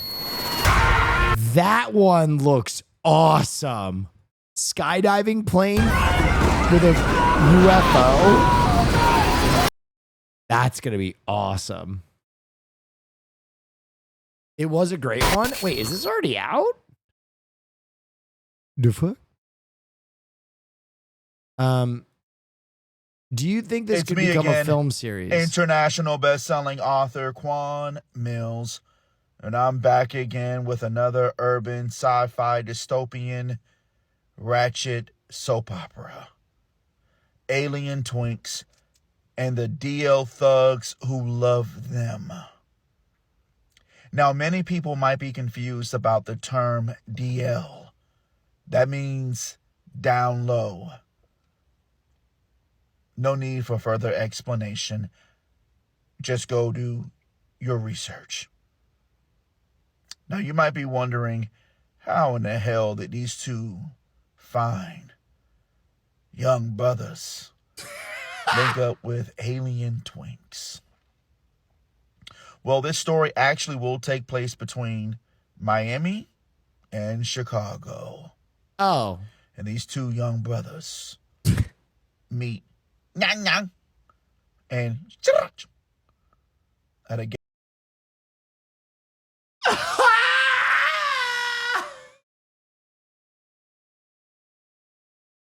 What? Two young brothers, Chicago, and these two young brothers meet and at a gay nightclub on South Beach.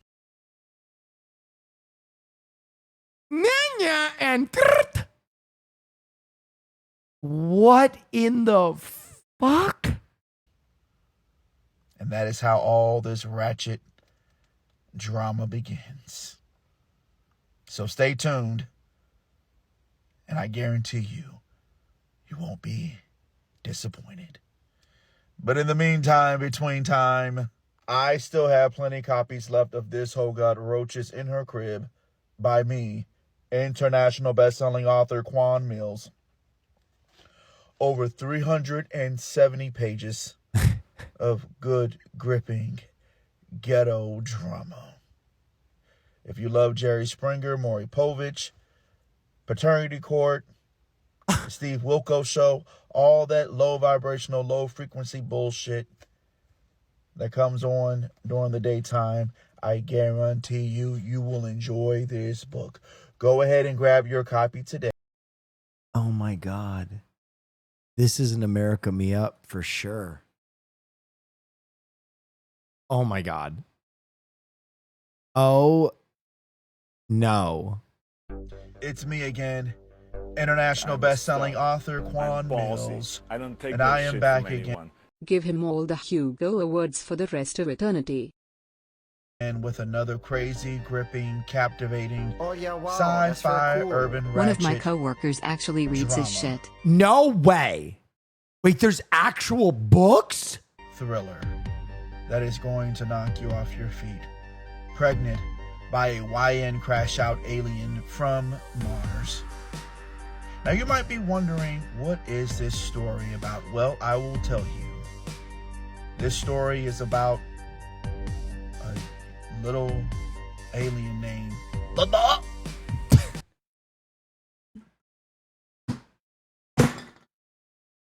I can't with the alien names. I cannot with this man's alien This names. story is about a little alien named Baba that is from a secretive scientific research colony on Mars. And he was brought back to Earth, and finally the revelation that aliens exist was presented to the whole entire world.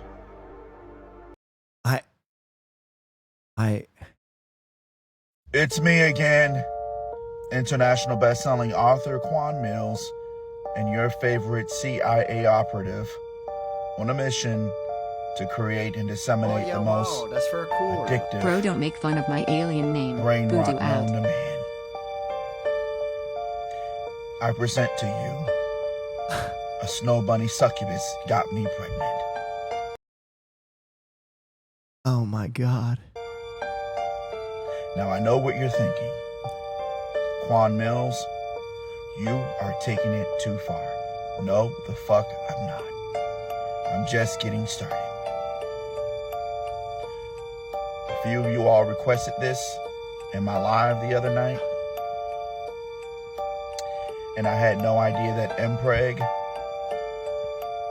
was a real thing on AO3. So if you got some more ideas that you want me to explore, let me know in the comments. What in the absolute? I'm hooked. I'm hooked. I need more.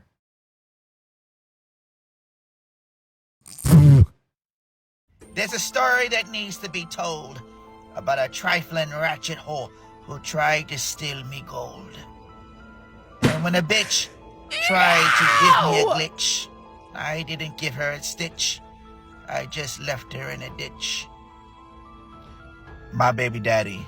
Look at this edit. Look at this. Look at how he just put himself. Leprechaun by me, international best-selling author Quan Mills.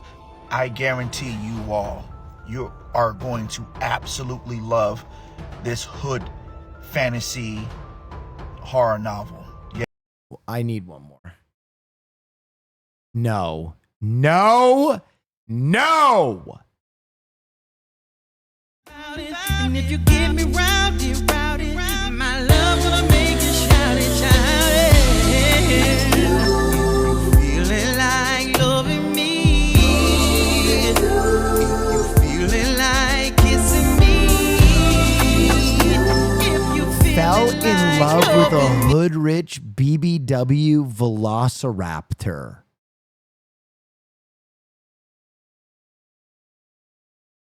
my God. Is he a genius? No. Okay. Now this is him getting back to some simple work. I'm the only choice to grasp peace. Love me. You make it far too easy. I see. Old Thought Next Door. Oh my God. Oh. It's me again, international best-selling author Quan Mills, and I'm back again with another riveting horror tale, guaranteed to knock you off your feet. My demonic coochie monster ate my pastor. This is a vor story. Many people have been asking me to get on AO3, and I'm on there, and I'm inspired. And now that I've been going down the rabbit hole of vor, you all fucked up. You really fucked up. So I will be writing this. My demonic coochie monster ate my pastor. But in the meantime, between time, I still have plenty copies left of... I don't take no shit from anyone. Currently working on a story where an alien twink kidnaps Will and steals his bonsai for its sexual partner. Will itself flies to French Polynesia with goals of seducing Will's bonsai, but he finds Will at home, so he takes Will to make him watch. Oh, thank you. Yo, A24. You know that new sound you've been looking for? Well, listen to this. My demonic coochie monster ate my pastor. Wow. Well, that was certainly a fucking trip. That was certainly a fucking trip.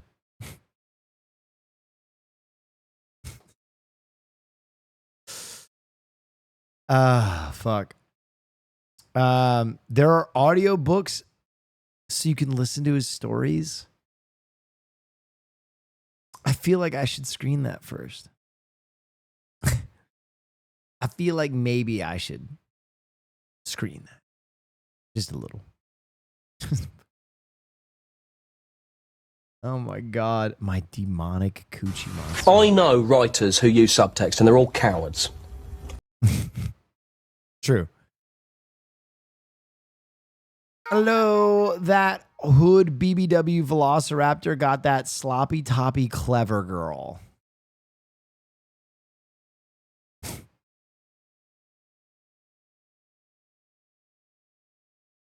Wait, what? Wait. 28 years later was shot using an iPhone 15 Pro Max? This doesn't look like an iPhone 15. What the fuck is this?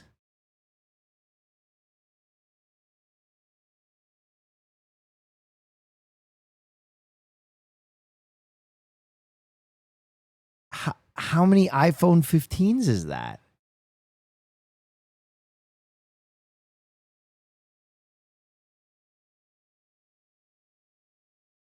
What the fuck?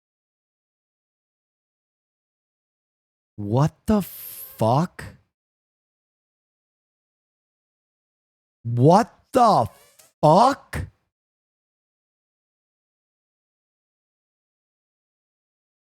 Dude. Look at the piece of glass that he has attached to a fucking iPhone. Bro, this lens is crazy. Wow.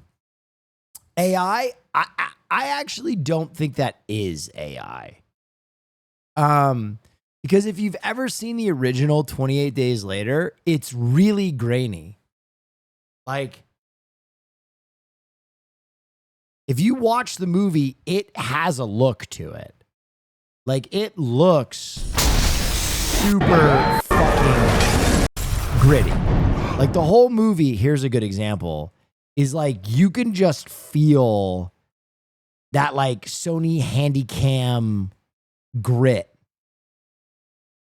And so maybe they were trying to emulate that by using all iPhones, which is really cool. That's a really cool idea. I can't wait for that movie to come out. Apple's done the same process with other films. No, I know. Like Unsane was the one that like very famously was shot on an iPhone. Like this was shot on an iPhone, and I don't even think they really used expensive glass. When I have a lot of time, I consented to voluntary commitment. Like they just like handheld this.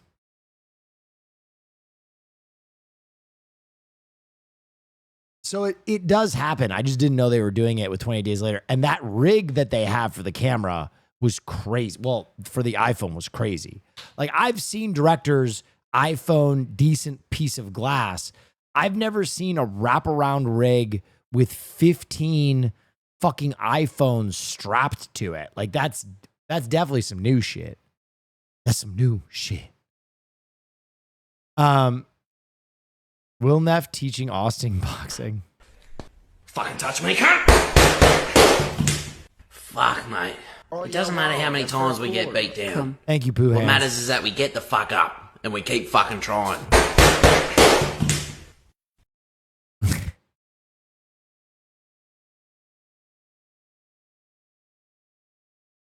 Time-coded comparison.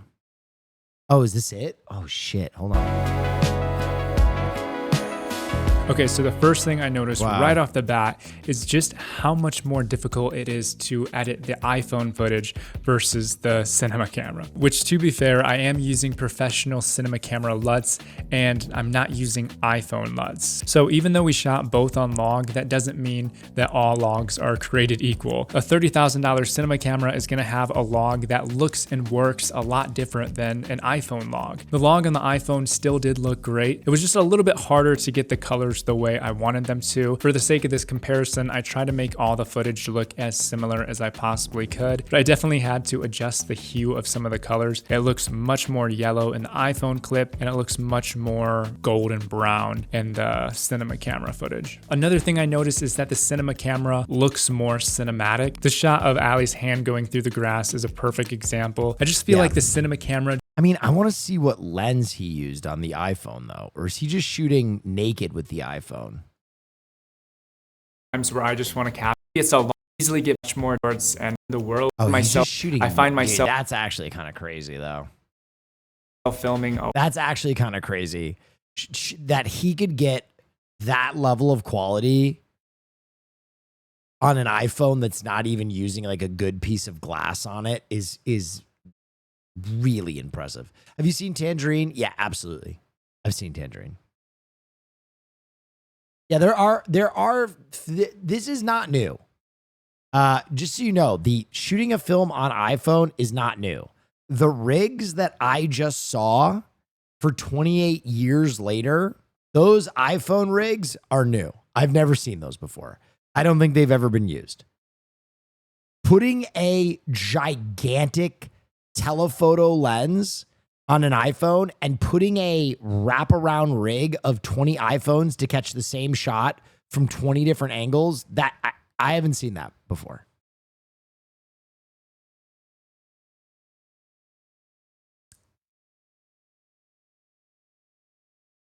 What's this? 50 meters to history. This is a little long doco on enhanced games. Oh my God, the enhanced games. So weird. Do you guys know about the enhanced games? I have a fleeting understanding of the enhanced games. I don't know who is running it, but apparently there's like an Olympics competitor that's coming out called the Enhanced Games. And it's like the Olympics, but everybody's going to be blowing through steroids. And if anybody sets a record, they get $1 million. Has the delay of Creator Clash 3 fucked up your life? No. No, I've actually really enjoyed boxing, for better or worse. I was talking to my coaches the other day, and I basically said that I think boxing will be a part of my life forever. I don't know if I'll spar as much, that's for sure. I didn't like getting hit, but I've really enjoyed boxing in a very significant way, and I've enjoyed the people that I've boxed with. And as I said from the beginning, my reason for boxing was very specific. I had a cousin that was diagnosed with colorectal cancer, and so it seemed very appropriate for me to try and raise money for cancer research. And also, I just felt like I was more in the fight with him when I was getting the shit kicked out of me. I felt connected with him. I'm very thankful for that. Because I had a lot of really good calls with my cousin, who's my best friend. And, it was fun to just kind of be like, how was your day? And he was like, man, chemo fucking sucks. And he'd be like, how's your day? And I'd be like, I got punched in the nose. And we would both laugh. I think that's my biggest sadness about the delay is my cousin was put on an experimental drug because his colorectal cancer moved to his lungs. And it was a daunting prognosis. And the experimental drug has been very effective in his cancer treatment. And so he was released to kind of go back to more of his normal life from the Mayo Clinic. And I had this image of him in a big mink coat, dressed like Don King with his Mayo Clinic flag, walking me down to the ring. And that made me really happy. And I think it made him really happy. And I hope that still happens. I hope we can still get that moment. Because, dude, I think that is, if I won, if I got a chance to talk, if I still do in the future, I think the point I was going to get to is like, no matter how hard these creators train or I train or how hard you get hit, the fight is nothing compared to cancer. The fight against cancer is more dire than anything you can understand. And anything we can do to support our family, friends, and strangers with cancer is something we should be doing. And hopefully we can make it a thing of the past one day. Hopefully we can talk about cancer the same way they talk about the bubonic plague, where it's like, oh yeah, can you believe people used to suffer from that? So yeah, man, it hasn't fucked up my life in any way. I found it a meaningful time. I used it to improve myself, and I'll never feel bitter about that. The main thing that was daunting is I left Japan at 205 pounds, and I got down to the day before the delay. I was down to 176 pounds, which it's a lot of weight loss.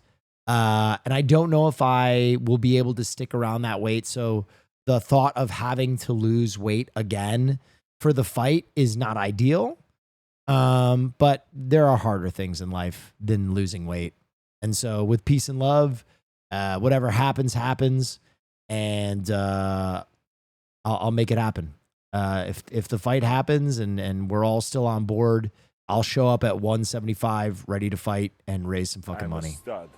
I'm boss. Yeah, go ahead. I don't take no shit from anyone. Point Break 2. Will Neff goes undercover in a boxing ring but falls in love with boxing for life. But also, will we get to see you training for Mario Kart tournament on stream? Neff. I hit my first uppercut today, sir. I hit my first pipe today. Will I be training for Mario Kart on stream? In the words of Aretha Franklin, some people just have it. It's not something you can lose. And for me, drinking, I just don't think I need to practice for that. I'm going to be honest. Maybe the Mario Kart of it, I could be better at Mario Kart, but the drinking element, no, I don't think I will. I learned to shotgun a beer at the tender age of 16, and I've been drinking beer ever since. I want a beer. What? I'm going to drink a beer. What? And then another beer. What? And a tequila. What?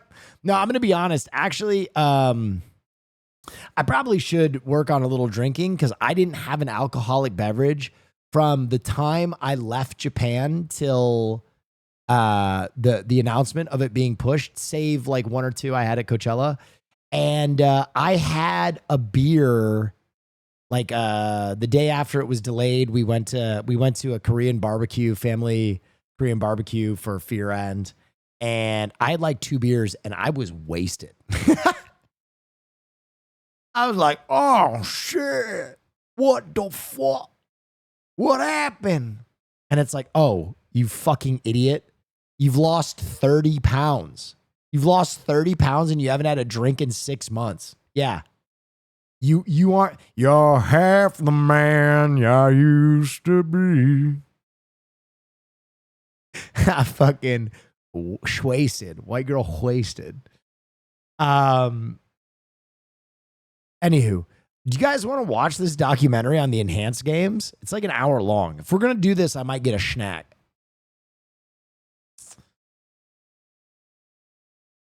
Was that the Korean barbecue where Cutie's uncle died? No, that was another time. That was a epoch ago. Dude, I felt so bad. I was like, Cutie, come out to dinner. It's going to be great. What's happening on your phone? Oh no, God, please. Yeah, I felt bad about that. Oh yeah, wow, that's very cool. Checking in for dick sucking in local 47. Where my shift manager Jenny at? Yo, shouts out Jenny. Shouts out to the local 47.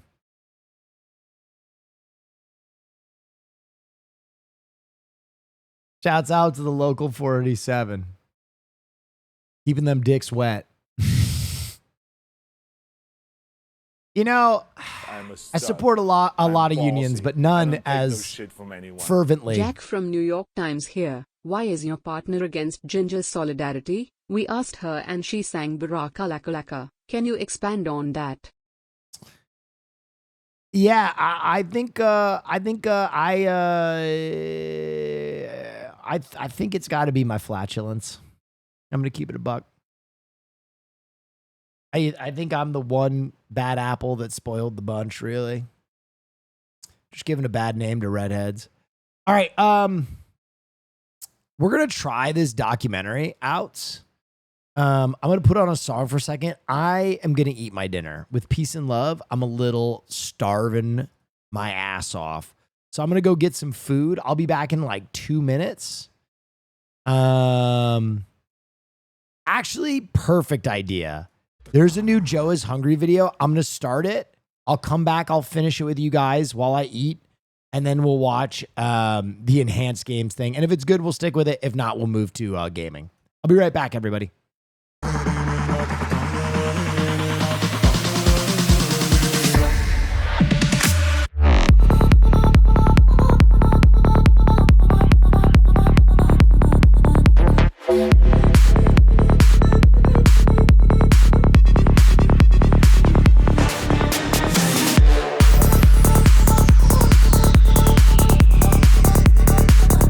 Hello again, hungry people. If this is your first time here, my name is Joe, and this is the Joe is Hungry channel, where today, because of this week's food poll, we're headed back to Burger King to check out their latest theme-based Whopper, bring it back to the studio for a very thorough examination, give it the score that it really deserves, right here within the city limits of Fairmount, Georgia. Weston and Sarah, congratulations for tying the knot. Peter and Zoe, congratulations for keeping it tied. Elvis, Cassidy, thank you for supporting the channel, and happy birthday to you. Jake, Tobias, Shaw, Odie, Matt, Ethan, Morgan, and Jonathan, I want to wish each and every one of you a very hungry happy birthday. With that business behind us, it's time to move on to Burger King to check out their newest limited time menu. Based on the new movie, How to Train Your Dragon, consisting of the Dragon Flame Grilled Whopper, the Fiery Dragon Mozzarella Fries, Soaring Strawberry Lemonade, and the Vikings Chocolate Sundae. The Dragon Flame Grilled Whopper, which is what we're doing today, consists of 1/4 pound flame grilled beef patty, 1 slice of American cheese, 2 strips of bacon, and you know I'll be counting, tomatoes, lettuce, and onions, pickles, ketchup, and mayonnaise, on a red and orange marbled hamburger bun. And according to Burger King, made with natural spices and vegetables. Whatever that means, your guess is as good as mine. If you happen to know, leave it in the comments. A single a la carte Dragon Burger will stunt your diet with 870 calories. I have the full nutritional information on the screen and in the description below. If you're gonna fall prey to this ad campaign and must have one of these, a single Dragon Flame will drain your wallet to the tune of $7.99, making a medium combo for $12.29 before taxes in Georgia. Is this hyped up burger worth the upcharge? Will this thing even pass the Joe is Hungry temperature test? Well, we're about to find out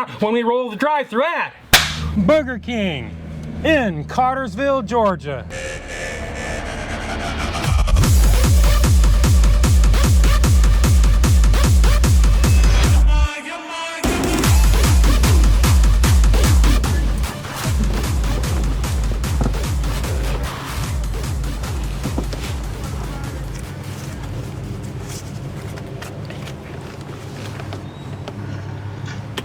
Hi, welcome to Burger King. What are you looking to get for you? Could I get 4 Fiery Dragon Whoppers? Just a sandwich or the meal? Just the sandwiches.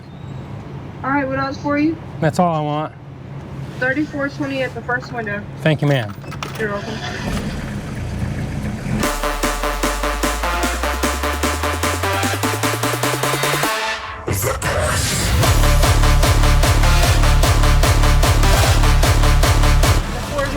Yes, ma'am. If you can pull up for me, I'll bring it out to you. Penalty box right there. Got it. Pull up right up there. All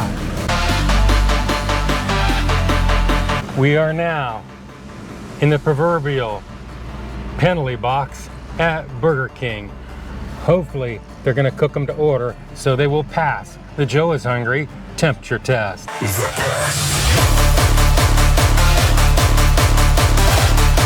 I've got my Dragon Flame burgers. Let's get out of this penalty box and do the Joe is Hungry temperature test.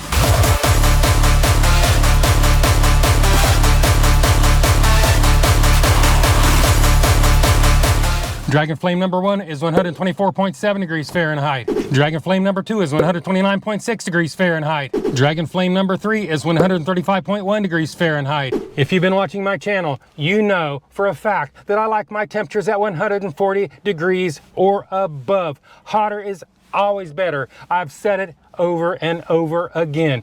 And you'd think with a name like Dragon Flame that it would be a lot hotter. And I know they're mixing hot and cold ingredients, but I still think it should be warmer than that. In fact, I know they can do it. They've done it before with me.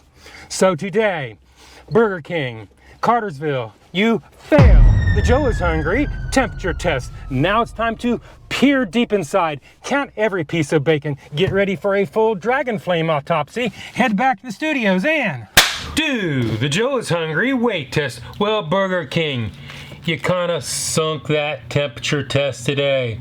I guess maintaining safe temperatures is not part of your ethos. Well, let's see if you can hold it together when we take off for this packaging. In other words, we're going to set the chair on the scales.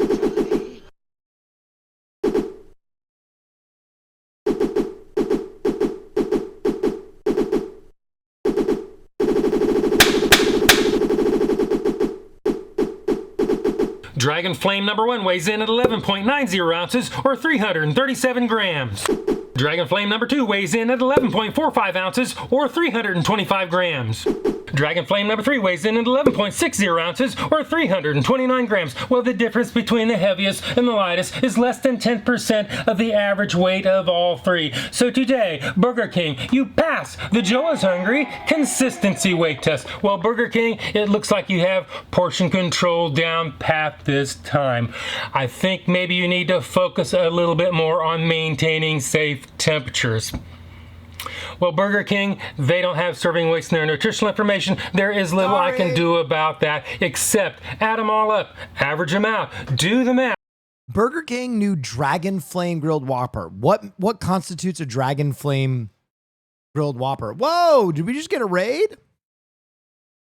Whoa. Well, I was just grabbing my dinner. Cinemarxism, thank you so much. Oh, the raid. And you come up the middle of the road. What'd you get to eat? Yo, this is some real Germish shit tonight. I'm on my Germish grind. By the way, in case you don't know what Germish means, it's a word that I don't know where it's from, but it's basically when you scrape together random shit and eat it together. I have an egg sando that I purchased from a grocery store near me. I have cheese crunchies, which are the Canadian version of Cheetos. And I have a beef empanada from a restaurant I like. I buy the empanadas in bulk. So, listen. Price of 69 cents an ounce, which leads us on to the next test, the one and only. The Joe is Hungry Big Reveal.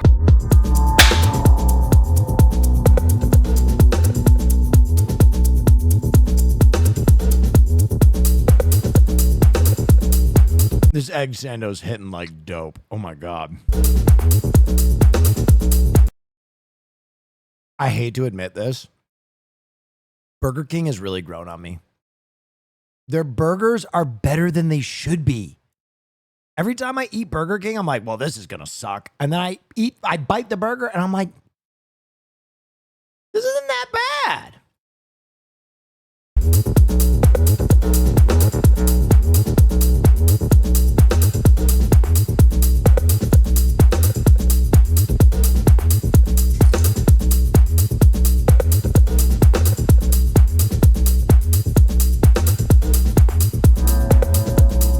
You know what it has? Burger King, for some reason, hits me right in the nostalgia of like the crappy burgers your dad would make on the grill. Does anybody else get that too? Like the crappy summer burgers your dad would make on the grill when you had like 3 friends over. It hits that itch.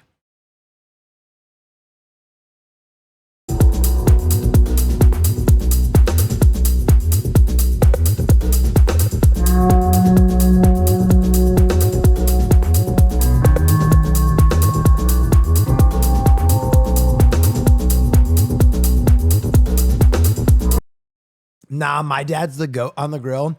Okay, Norman Ramsay. I'm sorry my dad bought freezer burgers and government cheese to feed me and my shithead friends. Low-key, though, I'm very jealous.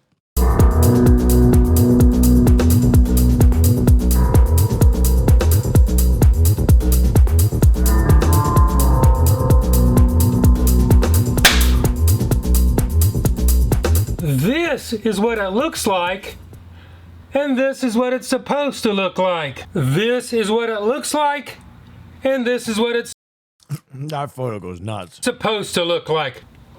We've seen what it looks like, and we saw how much it was. As far as the price, it's really not that bad. I'll give them that this time. 130057. Thank you for the Prime Gaming 713. As far as what it looks like, from my point of view, we have some crush factor going on. But then again, Burger King, in my opinion, invented ad photo puffing. Yes. And then there's the issue of the bacon. I know you're all are wondering about it, and I just happen to have never short this man on bacon. Some post-autopsy photos right up here on the screen. And from what I see, I have 1 1/2 slices of bacon. Disgusting, deceitful behavior. Or 3 half slices of bacon. Maybe they're taking lessons off of Wendy's. I don't know. But clearly, the photos in the ads and adding on bacon shows 2 slices. Someone has to answer for this. What a shame. I guess Burger King, you got to cut corners somewhere to try to make up.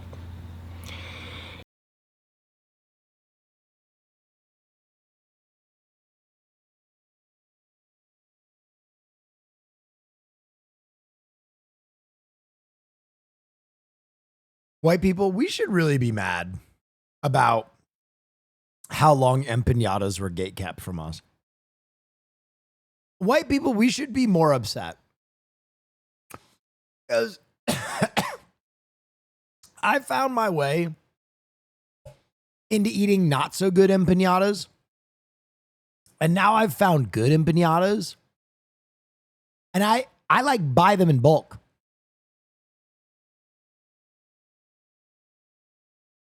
That shit's fire. You're pronouncing that wrong? Yeah! Because none of my BIPOC or persons of color friends told me about this shit. I had to wander into an Authentico restaurant all by myself, and I had to say, yo, you mind if a white boy speak a little Spanish? I didn't know what I was ordering.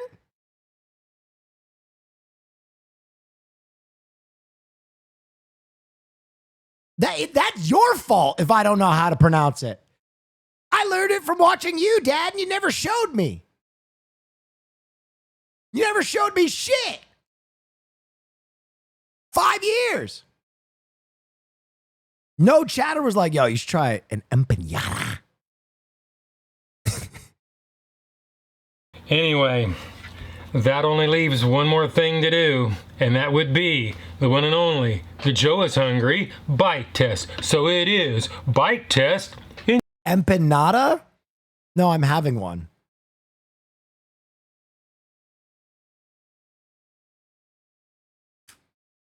It's not nada. I have one, guys. Come on. Engage. I don't really care. I'm going offline forever. Get out of my hair. I weaken all my core. God, I'm getting older. One day, I'm going to make a dad joke that you're just going to have to take me out behind the shed and fucking put me down.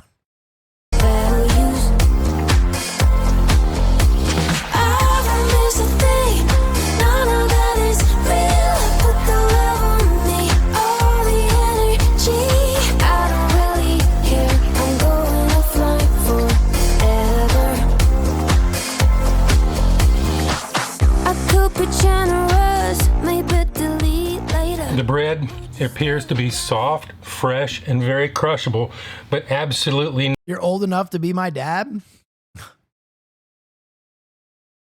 You're just trying to hurt me, son.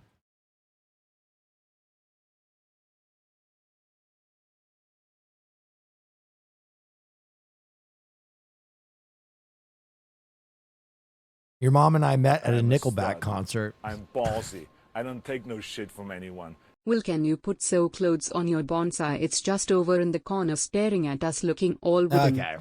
Leave. Can we not sexually harass my fucking tree? No difference in the taste department. The meat, besides being lukewarm, was cooked all the way through. The tomatoes were crunchy, but had almost no flavor. The pickles, onions, and lettuce seemed to be crispy and fresh. The bacon was savory when you could find it. I could taste the cheese. I could taste the ketchup and mayonnaise, which really helped out with the flavor combinations. With that being said, let's turn back to the first chapter, see what happened with Shadow Joe, and do the Joe is Hungry Sneakadoodle Bite. Sneakadoodle Bite number 1. Sneakadoodle Bite number 2. Sneakadoodle Bite number 3. Do you genuinely find the tree jokes not funny anymore? I'm just a little baffled by how it happened.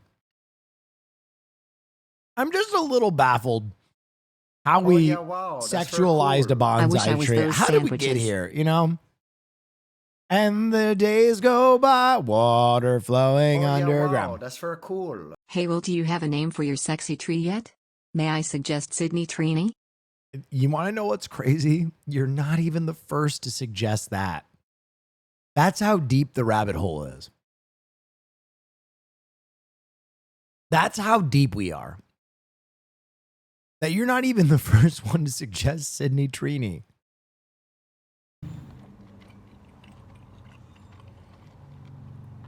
It definitely could have been a lot hotter. In fact, it is just barely lukewarm. What a shame. I know they can make it hotter than this. Well, I can taste the lettuce, I can taste the mayonnaise, I can see the tomatoes, but I really can't taste them. I see a very small amount of bacon in there. I can barely taste it. Now it's time to give this thing a score. If you don't know my scale is 1 to 10, 9 being the best. Anything above 9 is once in a lifetime experience and almost never achieved. 5 and down is that. This might be a 4.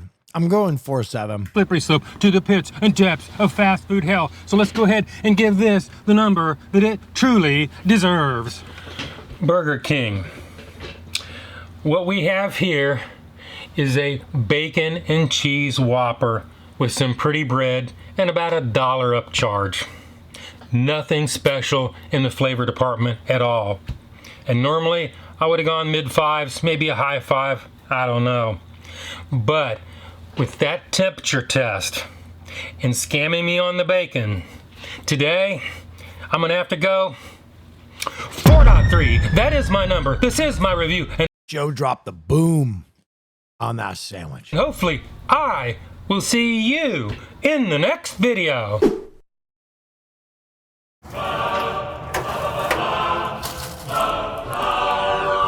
Steven, are French fries the greatest expression? Whoa, that intro went crazy. I'm a stud. I'm ballsy. Yes? Shit from anyone. Why does he buy 4 burgers? He eats one, sneakadoodle bites one. What does he do with other 2? He uses the other 2 to do his dissection and his weighing. That's his attention to detail. He doesn't dissect the one that he eats, and he also does a consistency test. The man's a master of his craft. Oh yeah, wow, that's very cool. What the tree do though? God damn it. Thank you for the hype train. All right, guys. I want to look at I want to see if this enhanced game documentary is any good. Because this shit is kind of, I don't understand it. I don't understand it. And I want to just see what's up.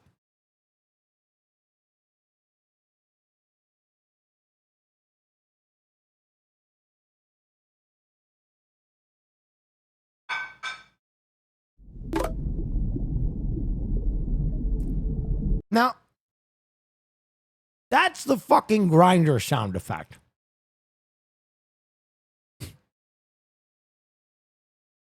I heard it the first time, and I thought it was a fucking alert on my goddamn computer. But I know that shit. Why you know? My best friend is Austin Show. Are you nuts?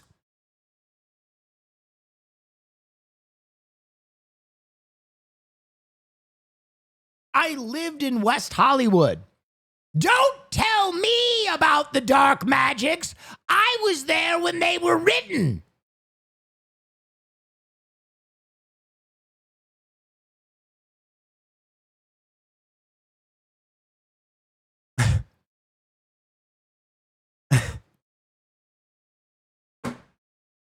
The lion from Lion Witch in the Wardrobe is a massive, massive fuck around on Grindr. That's a great character. Yeah, Haas is gaslighting again. Just doing his thing. Dude, I'm not gonna lie. That one successfully gaslit the shit out of me. Because the first time it happened, I was like, what was that? Why do I recognize that?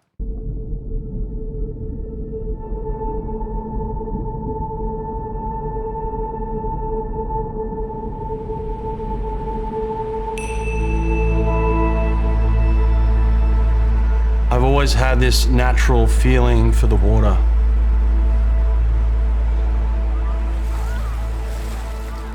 Okay. Swimming. They put some production effort into this. I'm back from making dinner. What did I miss? Oh my God! Thing that I've done all my life. I did rugby growing up. I ran track. I surfed. I did all the Australian things that you do as an Aussie kid. But when I was in the water, that's where I belonged. It was my cocoon where I just felt natural. I was always racing my younger brother in the backyard pool. I wanted to get faster, and I've had that lifelong passion of continually wanting to go faster. It's never left me.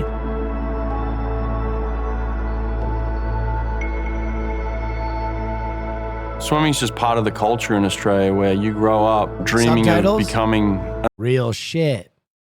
an Olympic swimmer because of the history of Australian swimming. It's just so profound, so rich.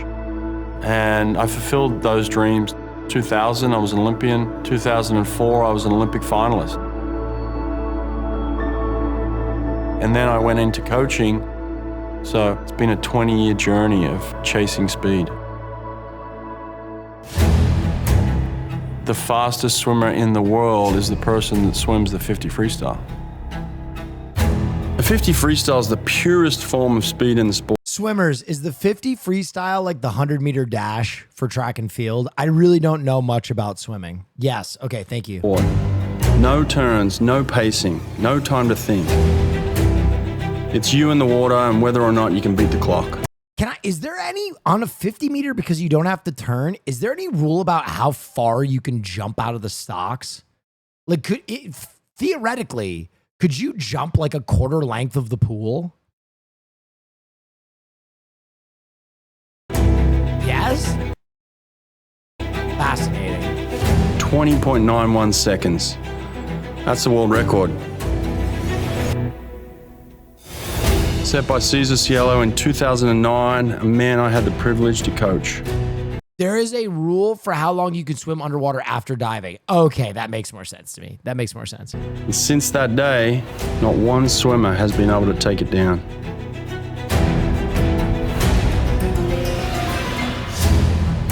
When someone finally beats it, when someone goes 20.9 or better, it's not just a record that falls.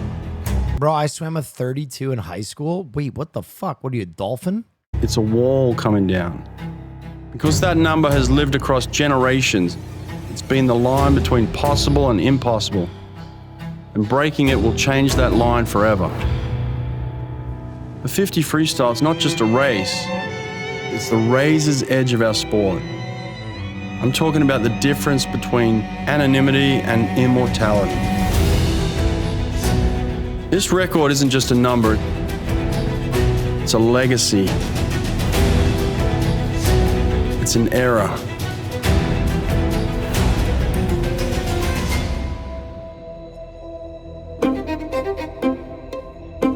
Our goal is not to break a world record. Our goal is actually to break all the world records. The 50 freestyle is the crown jewel. To what end, though? Like, I really hope the Enhanced Game documentary talks about, like, to what end is all of this? To what end? Money? But what? But what?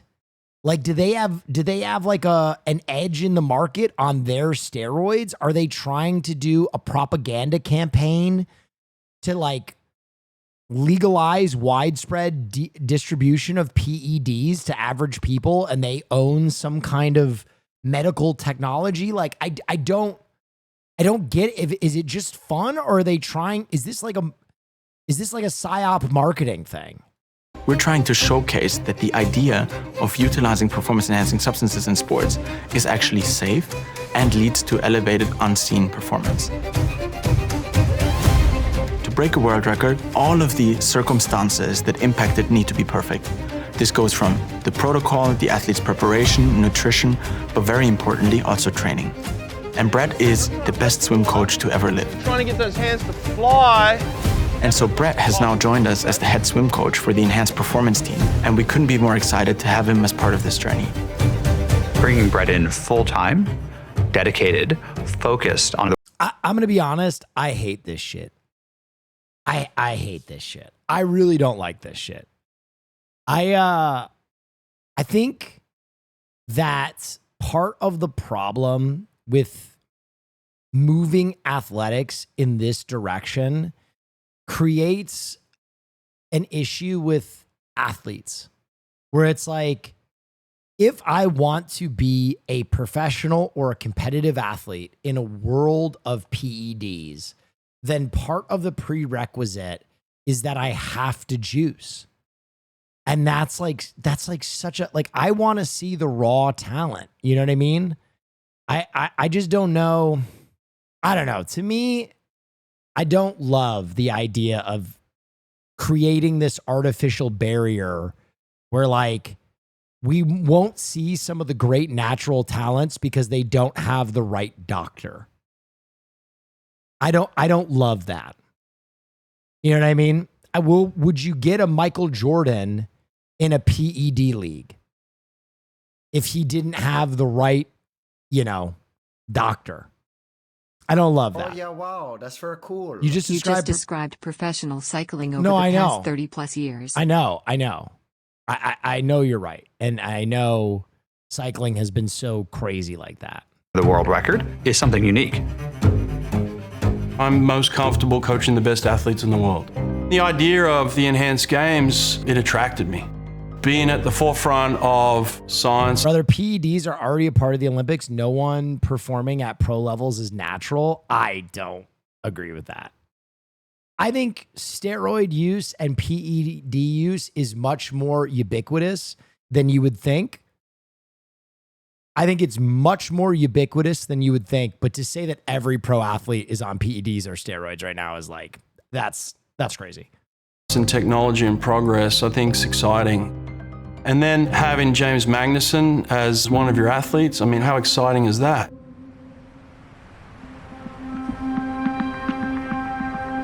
I grew up in a coastal town in Australia, learned to swim at a very young age, more for beach safety than anything.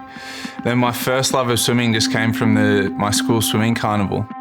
I would have been 6 or 7 years old, and that feeling that I got as a young kid, that first time that I won my first race and touched that wall, that feeling of success, of achievement, is something that drove. How do you feel about drove. human augmentation?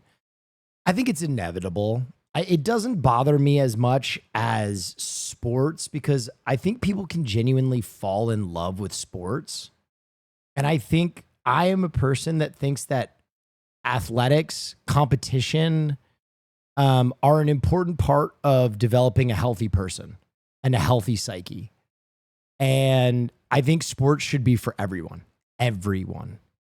And anything that you do to make sports more financially unattainable by the average person, to make sports gatekept, to make sports more, to push that dream down the line, makes me sad.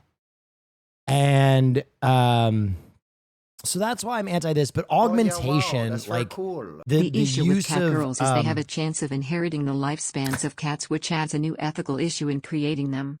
That's actually a good point. I think you're already seeing some level of that in prosthetics. You know what I mean? I think the development that we have made in prosthetics is like so incredible.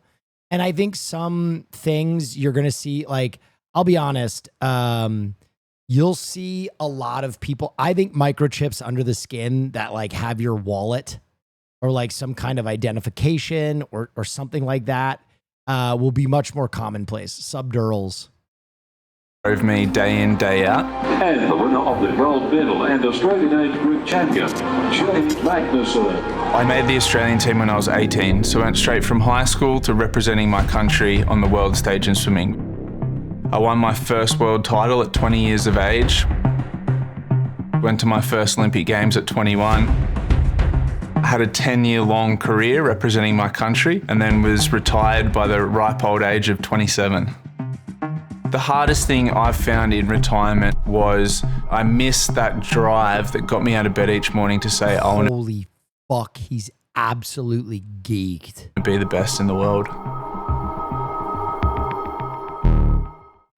Who could we talk to? Who would be able to give you a bit of an insight there, like some sort of a sports science? Well, I tell you who would have some idea, surely, who is a friend of the show, is the Missile, and go, listen, if you're taking blokes that are heat swimmers, could they be world record holders if they doped? He'd know. Just see if we can just get him on. We had the reward out for $1 million for the 50-meter free and the 100-meter sprint. And that was caught up in a podcast. These guys were talking about it, and one of them was like, hey, I actually know an Olympic athlete. Let me just call him up and see what he thinks about it. Yo. Missile, it's Tom and Eddie here, mate. How you going?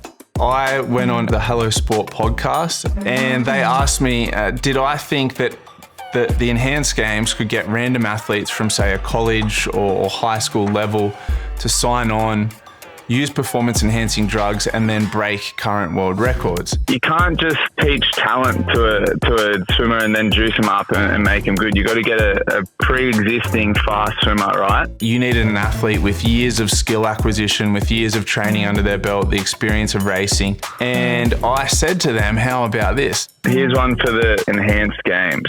I'm a couple of years out of retirement now. If they put up $1 million for the 50 freestyle world record, I'll come on board as their first athlete. I'll juice to the gills and I'll break it within 6. The before and after of that swimmer, by the way. Oh my God.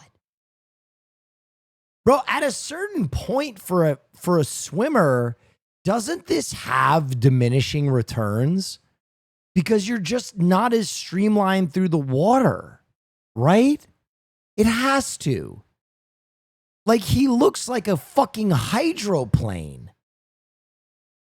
Like, that's not cutting through the water. Maybe, I don't know. Maybe he's so fucking strong.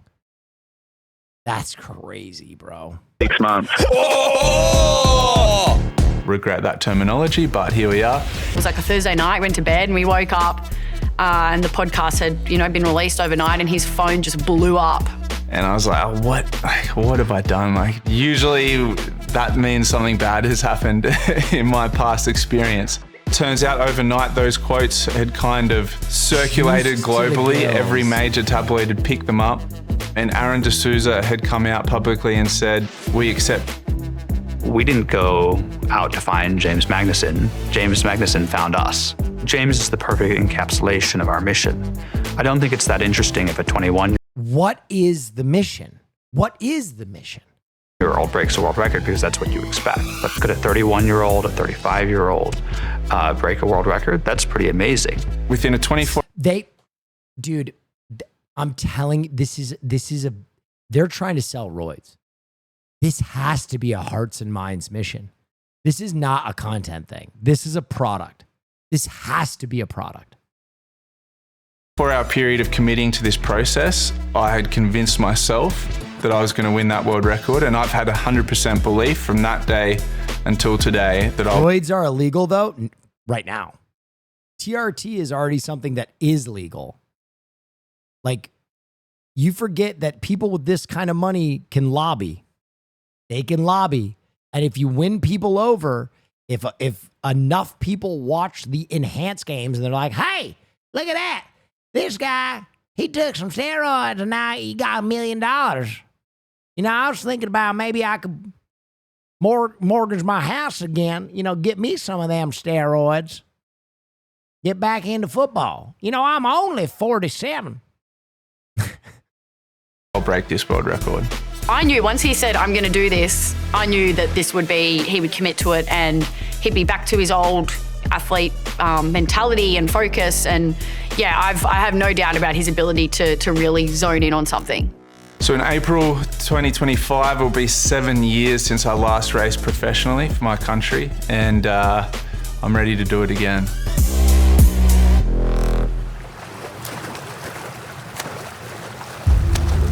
Breaking records is must-see TV. When Barry Bonds was batting for the home run record, it was peak.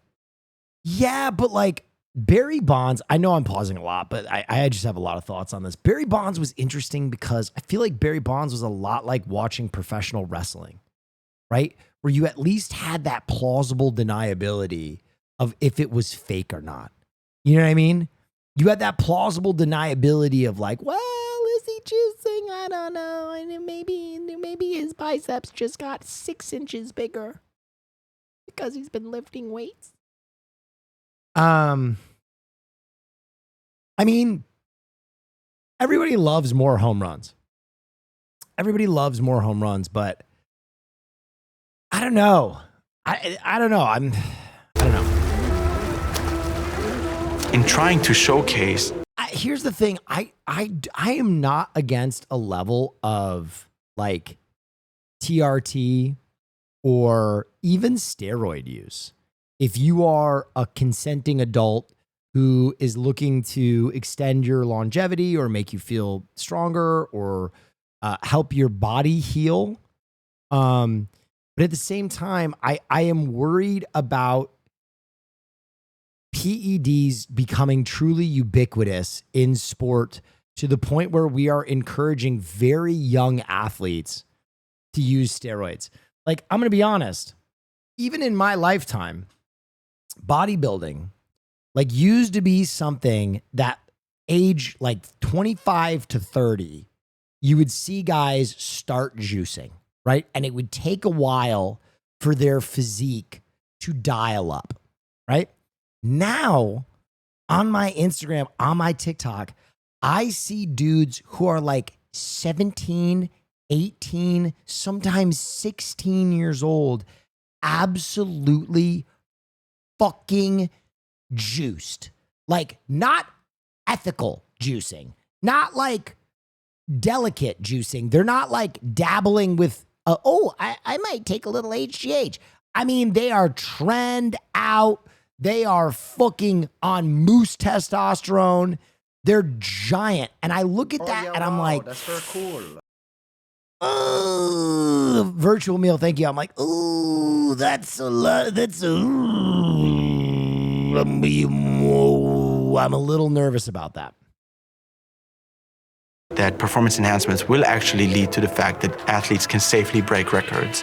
We wanted to include one more athlete that has more recent swimming experience. Mark. Christian is an extraordinary athlete, a 50-meter specialist that has been at the top of the game for a really long time. I've been to the 4 Olympics, many European championships, world championships. It didn't take me long to decide that after the Olympics, I want to be at the Enhanced Games. Literally my first thought, it felt like somebody created the Enhanced Games for me. That was good, man. Really good. Feels good. I had a feeling since a young age that I was born to just be the fastest man in the water. My parents gave me that gift. Now, aren't HGH and testosterone considered gender-affirming care? Well, that's what I said. I don't disagree with some level of TRT. I think that men who are aging, trans men, like that is something that I think can safely be applied. It is the way that you apply it, right?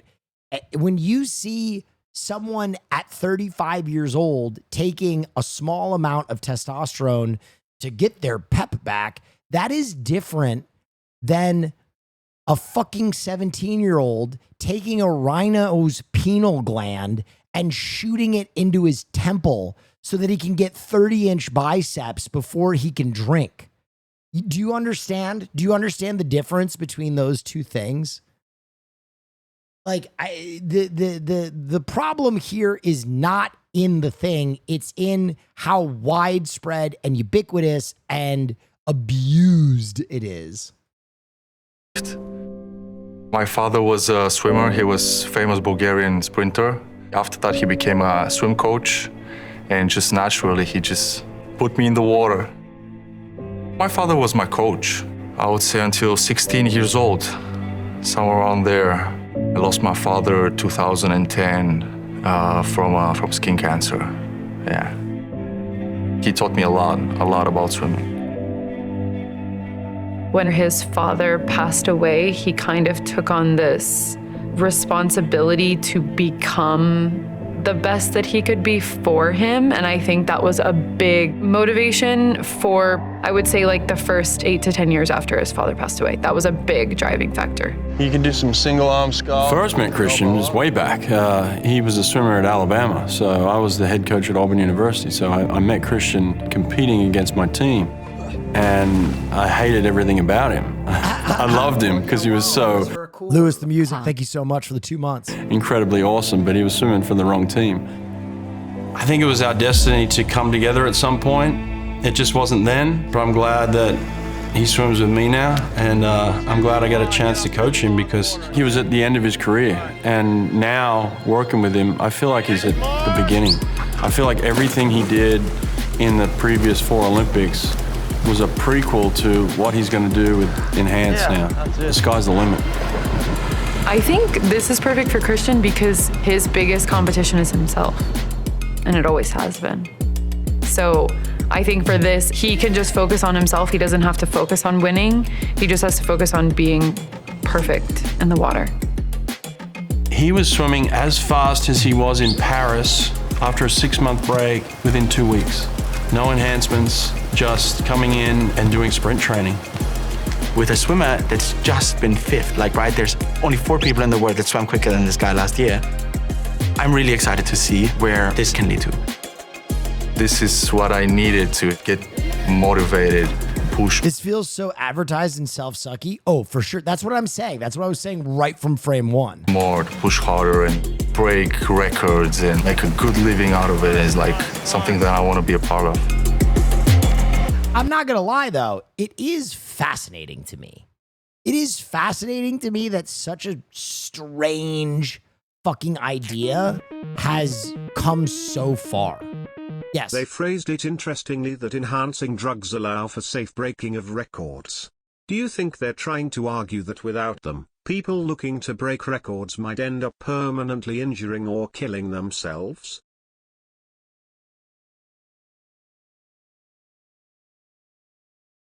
That's a dumb take, honestly. Like, people break records all the time. Sports move forward. Like, for an example, a really great example of a sport that you can essentially assure is steroid-free at all levels is skateboarding, right? Skateboarding is a sport that there is no use of steroids, right? It's just not prevalent in the sport. And yet, the sport moves forward, right? Now, you have 15-year-olds, 14-year-olds hitting 900s like it's nothing. Wow, that's very cool. And when I was growing up, a 900 was like something that felt larger than life, that was only achievable by a god in human form. And so I think sports inherently move forward. We just get better at them. The coaching gets better, the theory gets better, the training gets better. And so I think records will inevitably be broken. I don't think that you need steroids to break records. With enhancements, I know there's no way I'm not going to break that world record. Swimming as fast as Paris without enhancements, so we'll take it, you know? We'll take it. I think I'm going to need to shave the mustache, yeah. Not happy about it, but yeah, we got to do what we got to do. Get some injections. There is a theoretical limit, naturally speaking, though. True. But they said the same thing about the mile, right? Where we are at our fastest mile time is beyond where they thought it was theoretically possible, like even as recent as like 30, 40 years ago. Like 30, 40 years ago, they were like, that mile time will never be achieved. And now we're there. So I don't know.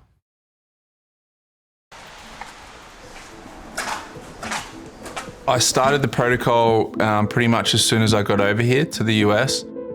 The idea being we needed about 3 months worth of training, protocol, preparation, if I was any chance of breaking this world record. Nothing I'm doing is illegal. I have prescriptions for everything that I have and will take throughout this process. Athlete safety is our top priority at the Enhanced Games. It's not the use of these substances that's inherently dangerous, it's the misuse of these substances. We know that this is honestly, that statement is not completely erroneous. Done already. It's been done for years. Almost 50% of athletes are potentially doping in track and field. They're just like, well, I'm going to take this and see what happens, as opposed to having a very regimented, strategic, personalized approach to it. Athletes will choose their primary care physician who will prescribe the enhancements. We as a medical commission will not do this. We will only monitor. But okay, this is the part I wanted to see. This is the nuts and bolts that I find more interesting than kind of like the propaganda story. But like how they're actually going about doing this is fascinating to me. And like, why? Why though? Why? We are adamant that only enhancements are used that are firstly legal and secondly are approved by the regulatory medical body. Selling it? They have to be. They have to be selling it. Such as FDA here. As a former professional athlete, you always think you're healthy and They're virile. selling this program. Boom. There it is. I knew it. Is that confirmed? They're selling the program? They have to be. This has to be millionaire bait. This has to be millionaire bait. But this is another level. I feel 18 again. Should have been a rugby player. Before I left Australia, I was training once a day, 6 days a week. And oh Lord, by Thursday, Friday, I was found their product. Enhanced games. Limited availability. Secure your early access with a refundable $99 deposit. What? Oh, it is an ad. It is 100% an ad.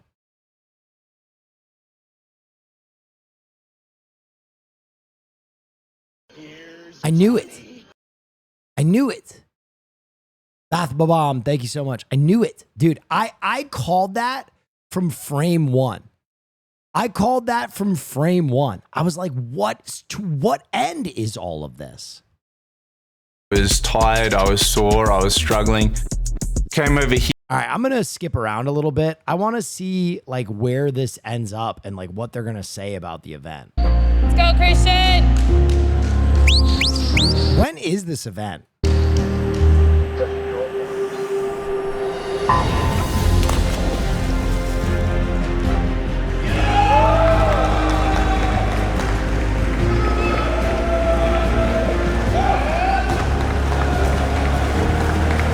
Come on, come on, come on, come on, come on, come on. You're watching the event? Wait, it happened? Wait, what?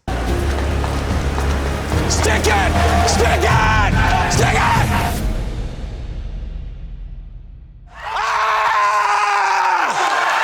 Stick it! Stick it! Stick it! Yeah! Yeah! Yeah, I think this coach is hitting the sauce too. That's it! That's it! That's it! Hell! Ah! Ah! God damn. What the fuck? I did it, Nuli. I did it. My whole life I've been swimming. I've been chasing to be the fastest. Now that I did it, I can't believe it. I need to process it a little bit more. So they're giving him $1 million, right? One more, anybody? One more. It just gets better. This whole experience has not just been in his development of swimming, but it's also pushed his own personal development. He's changed a lot in the 6 months at least that we've been doing this, and it's been really special to see. The sky's the limit for him. Like he's at the beginning of a new career, and he's the fastest man in history. That's superhuman. We do another one. That's the definition of enhanced, baby, right there. I'm proud to call myself Christian's coach. I'm thankful that he let me into his world. So strange, bro. I can't wrap my head around that. I can't really wrap my head around that. Usually I think I have a pretty good take. I'm just like completely like, what the fuck? So strange.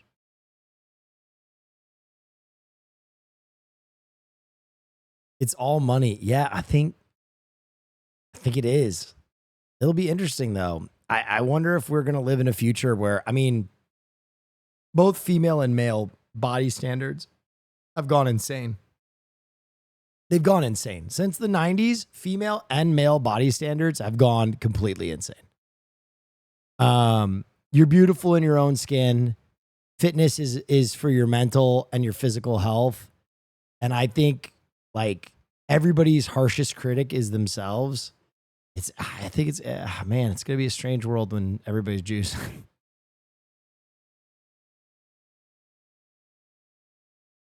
All I ask for is a set of heavy naturals. Amen. A fucking man. Give me the breast, boys, and free my soul. I want to get lost in your titty balls and rock away. Sorry, what happened?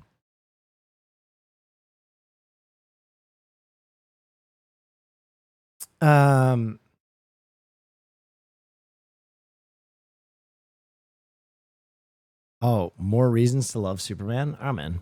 Whether you're a good person or not yet. And maybe That is the most insane sound I've ever heard in an internet video. And I've been on the internet since I was 12 years old. What the fuck is this? you don't have to figure out whether you're a good person or not yet. It sounds like this was recorded 2 miles behind me. And maybe nobody ever knows whether they're a good. That sounds like a man is yelling to me from my bathroom. What the fuck was that? That is the worst audio I've ever encountered in my entire life, dude. What the hell? Did you see the new King of the Hill intro? I did. I dared. Give me the beat, boys, and free my soul. I want to get lost in your rock and roll and drift away. Great video on the history of record breaking. I kind of... Anthony Bourdain broke how a generation of men eat. The cult of personality he left in his wake is frankly insufferable. A lot of what we're seeing in food culture, chef culture today has its roots in the type of eating and journalism Anthony Bourdain did. Bourdain treated ordering soup like a search and rescue mission, and now every man thinks they have to spelunk into some Wow, she's really not like the fucking other girls. cave in order to get a bowl of pho, and unless they do, they're not really having dinner. Everyone just... What are you talking about? What is she... What on this earthly fucking planet are you talking about? Most men are eating fucking dino nuggies into their goddamn 40s. What are we talking about?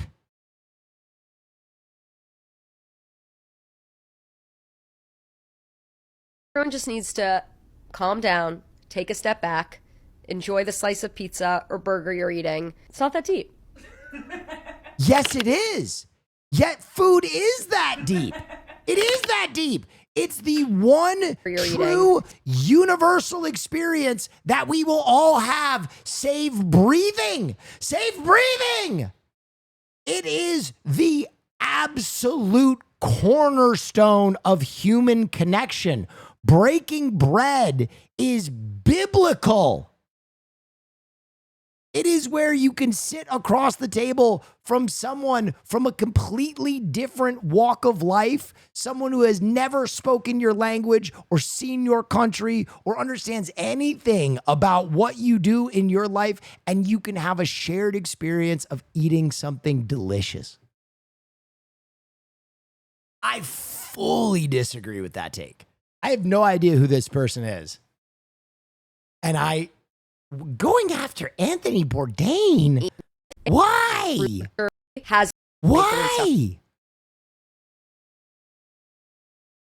You know what I feel like? I feel like we've reached a point where, like, if too many people like anyone, there's gonna be someone who's like, you know what?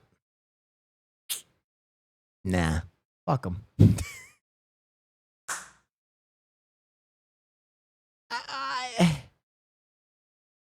Man, I don't mean to get too worked up, but dude, food is so good. Get in on.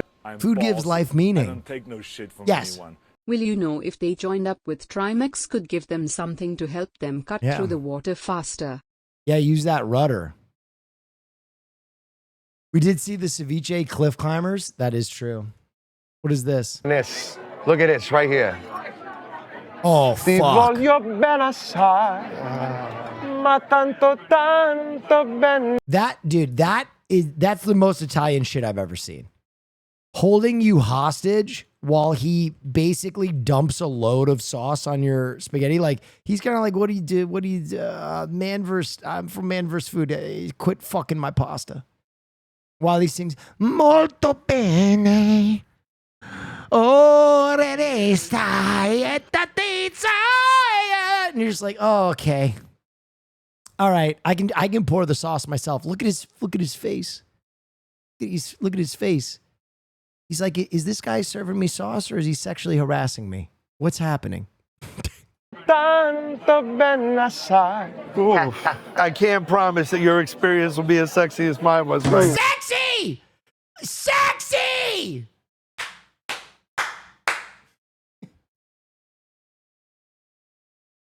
Dude, old pre-watch Bill is back. Yeah.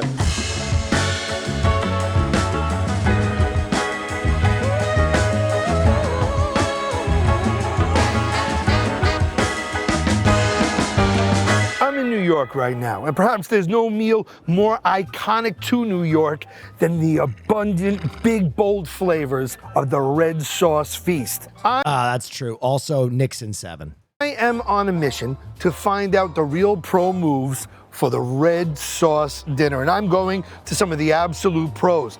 Frankie Best, a.k.a. Frankie Pinello. Call him Frankie Best because he owns Best Pizza and he's the best. And of course, Sal the Voice Valentinetti. Dude, he's got a toothpick behind his ear and this guy's name is Sal the Voice. These are New Yorkers, bro. Oh my God. But right now, I have come to a Brooklyn legend right here in Bensonhurst. At one point, I'll never forget the only day your powers failed was when that raccoon ate chips. Yeah, that raccoon fucked my whole life up. That raccoon gave me the yips. I was never as good a reactor after that fucking raccoon. Heart of Brooklyn's. Aren't you from New York? I am. Little Italy. This is Queen Anne's ravioli. Don't let the name fool you. They make every type of pasta under the sun, sell all kinds of Italian provisions, and yes, they make some pretty amazing ravioli, all helmed by an Italian food encyclopedia by the name of George Switzer. So, I am going to dive... Switzer? A German? ...into the abbondanza, to the flavor explosions of the iconic New York red sauce feast. And I will be using many lines, allusions from the movie Goodfellas throughout. Can we put a Goodfellas reference counter here? Or maybe here? There we go. Now, everyone knows the rules of the game. Keep your mouth shut and don't rat on your friends. But before this episode is over, I will be bringing you at least 5 red sauce pro moves so that you can operate like an operator and have your meal like a made man. Let's head on into Queen Anne and see what's good, fella. Red sauce tip number 1. You're going to want to slap your dick in the sauce.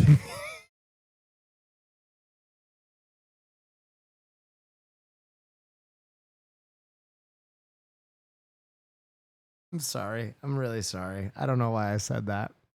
That wasn't funny. That was dumb. I'm dumb. Stud. I'm very ballsy. stupid. I don't take no shit from anyone. Yeah. Will, just curious if you know, but I thought didn't this guy stop doing food challenges cause some wing place made the wings too hot and it fucked him up? Yes. Or just internet gossip? No, I think that was part of it, but I think he truly just didn't want to do food challenges anymore. Red sauce tip number 2. You want to dip your balls in the sauce. Get that nice acidic. Oh yeah, wow, that's very cool. The bigger the bruschetta, the better the sauce. Yeah, that's right.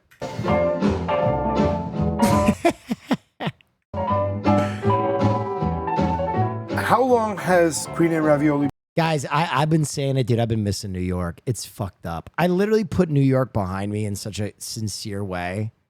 And I went back to New York. And you know what was different? I wasn't broke anymore.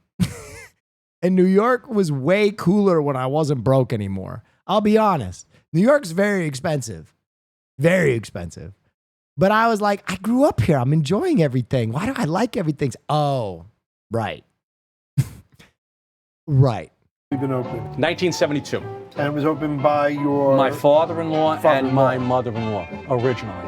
Did you have a background in pasta? No, as a kid, I was always the one cooking, playing Monopoly or playing Risk. I would make my famous, at the time, Sloppy George. And a friend of mine's mother, when she found out that I was in this profession, sought me out and says, I always knew you were going Will you please officiate my girlfriend's and my wedding? No. Wait, we are lesbians, if that helps. Yes! Can you imagine? She put that in there. Like, at first I would be like, no, I can't do it. Wait a minute. You're talking about 4 boobs? I'm in. Whoa!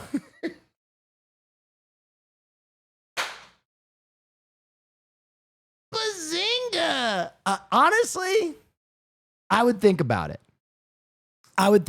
If you could be, this is deep Will Neff lore. I'm already an ordained minister. I became, oh my God, this is so stupid. I was a huge fan of Hunter S. Thompson. And so I became an ordained minister in high school. I would have to find my documentation. Oh yeah, wow, but that's very Dr. cool. Hunter S. Thompson got his doctorate because he like basically faked it and became an ordained minister and a doctorate in like religion, I think. I forget the actual path of it, but I wanted to do the same thing because I was like, oh, that's so cool. So I've been ordained since I was 18 years old. So if you can get to like TwitchCon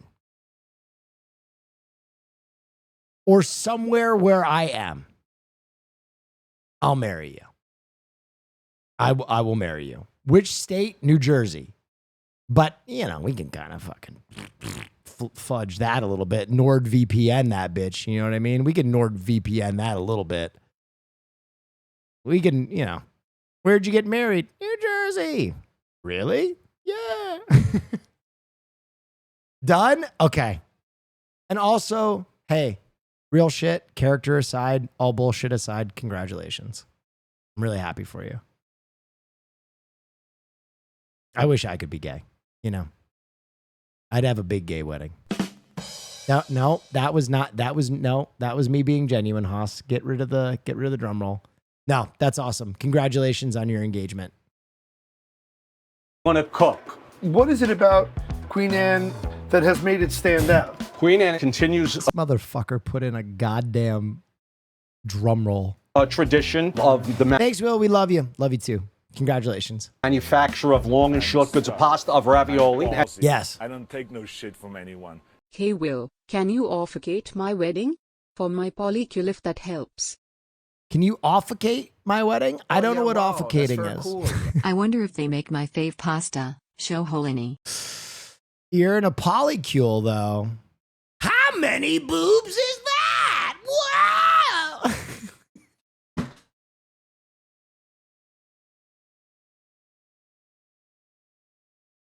Counting on my fingers. That's 6 boobs!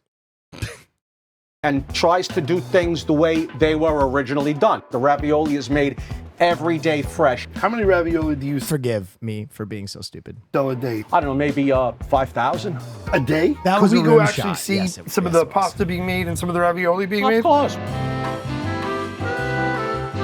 So long as we're bringing up relationships, is it okay to secretly date a subordinate? Okay, I'm a little worried that you called them a subordinate. I'm not gonna lie. The word subordinate made my asshole lock up a little bit. If you had said coworker or employee, I would feel a little better. But you went subordinate.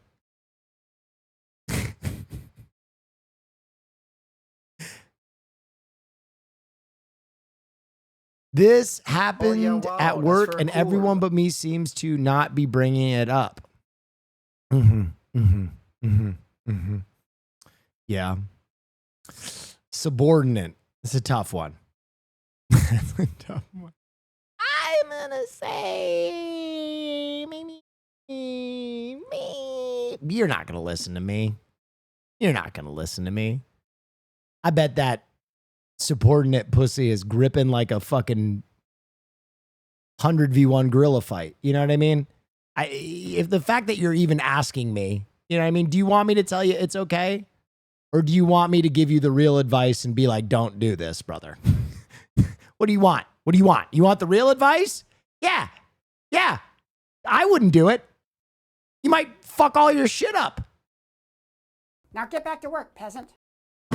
There you go. Thank you, Hans. What do you want from me? You want me to fucking lie to you? It'll be cool. This is John. John makes the crepes. John, that's Adam. My mom loves you, man. This is really like the heart of my store. This is from 1901, and this was made Green Street in Manhattan. With this machine, it's more like Play-Doh. Listen, real advice. I'm going to give you real advice because we can't just do comedy here. There has to be a purpose because apparently I'm a role model in the year of our Lord 2025. This complete fucking idiot is showing people how to live their lives, which I still haven't wrapped my head around. Let me give you advice. In any situation that involves interpersonal feelings or sex, consent is always the most important element. So have a frank conversation with your coworker and lay out the situation to them so that they understand it as you do. Mention, hey, I want to ask you, do you feel pressured by the nature of our work relationship in any way that affects our interpersonal feelings or the sexual nature of what we do in our free time? Because I do not want to create a situation in which I feel that you are being taken advantage of. You're someone that I care about, and ultimately we can't plan who we fall in love with or care about. So I am conflicted by the nature of our relationship, but hope that if you feel comfortable enough, we can continue seeing one another. From when we were kids, if it's a shortcut, like an Analetti, we have a machine that sits here, and with all these gears, a knife spins. Otherwise, if someone said gay, yeah, you right. Just keep bowling her. Am I right, fellas? Yeah. Don't do it, chatter. My cousin married his boss and 7 years, 2 kids later he's going through the most toxic divorce arc because she financially abused him and said every dollar he earned was hers because she got him the job. Don't be my cousin-in-law. I'm a stud. I'm ballsy. I don't take no shit from anyone. Will, since you are discussing relationships, I just wanted to tell you that me, baby Groot, my son with your bonsai, are a happy family. Would you also marry us at TwitchCon? No. Groot needs a stable family. No, I'm not going to marry you and Groot. Feelings are gay. Consent is dumb. You know what you should do with that broad? The next time you guys are hanging out, you should threaten to fire her if she doesn't give you some head. Am I right? And then if she seems upset, just say, ha ha, just kidding. And then do this.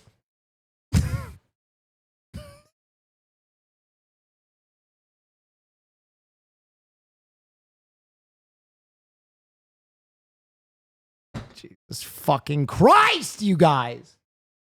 Feelings are not gay. Consent is not gay. Be better. Be better. If he does a long cut like a fettuccine or something like that, we cut by hand. And then it goes on wooden sticks into the dry. So this is the first iteration of you in the stream, but say it to the secretary. of producing pasta en masse. This was at the time considered to be the pinnacle of mechanical ability. These are all cast in ground. They would dig a hole and just pour the iron in. Does it have a name? No, we don't have a name okay, for it. Apparently we're just asking relationship advice. Apparently we can't enjoy a good sauce video. I can't dip my bowls in the red sauce. A girl I'm interested in just asked me what I'm doing after seeing each other all night, and I won't lie, I'm not sure I'm prepared to show her at Will Neff. So that wasn't relation advice. That was just a chatter admitting that they're ashamed of me. That was a chatter taking their shot to admit that they are ashamed of watching me.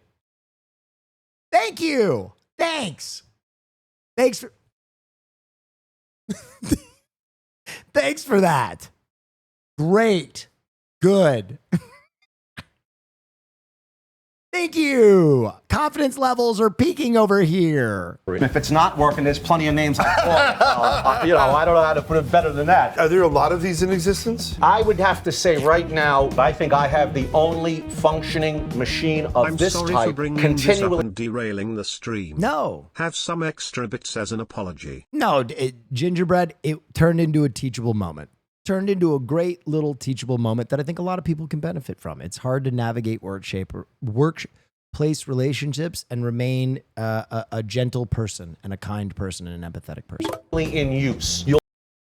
I swear to God, you play that fucking grinder sound effect one more time, I'm gonna fly to the East Coast and I will find you. Put your finger along the pasta, it feels rough. The sauce sticks or catches better. I want to see this thing go. Okay, we're ready. Full steam ahead. Damn the torpedoes. Stove is loaded. Ignition. Holy moly, wait. Come here. If you're like steampunk anything, this is where we're going to make the everlasting. How many SPM does that thing hit? Gobstopper right here. The reason why I do look at a machine like yours, like the bridge between the ancient world and the modern world, is because you see the human element at play. And even now, watching Roberto, this delicate way that he's handling it. Oh, it's like silky. I'm going to hold up a strand. Here, come here, brother. Look at this one up close. That pasta would hit like dope. I'm ballsy. That pasta would hit like dope. Yes. Guys, we have to stop sexualizing Will's bonsai tree. It's weird. Let's get back to what really matters. Show hole? You know it is a dark day when I agree with that chat message. You know it is a dark time for the Empire where I'm like, yeah. Let's go. Let's leave Suck Tree and just go back to asking to see my butthole. Okay? I feel much more comfortable with everybody asking to see my butthole. No. Fuck! God damn. So lovely. Good. It's an art.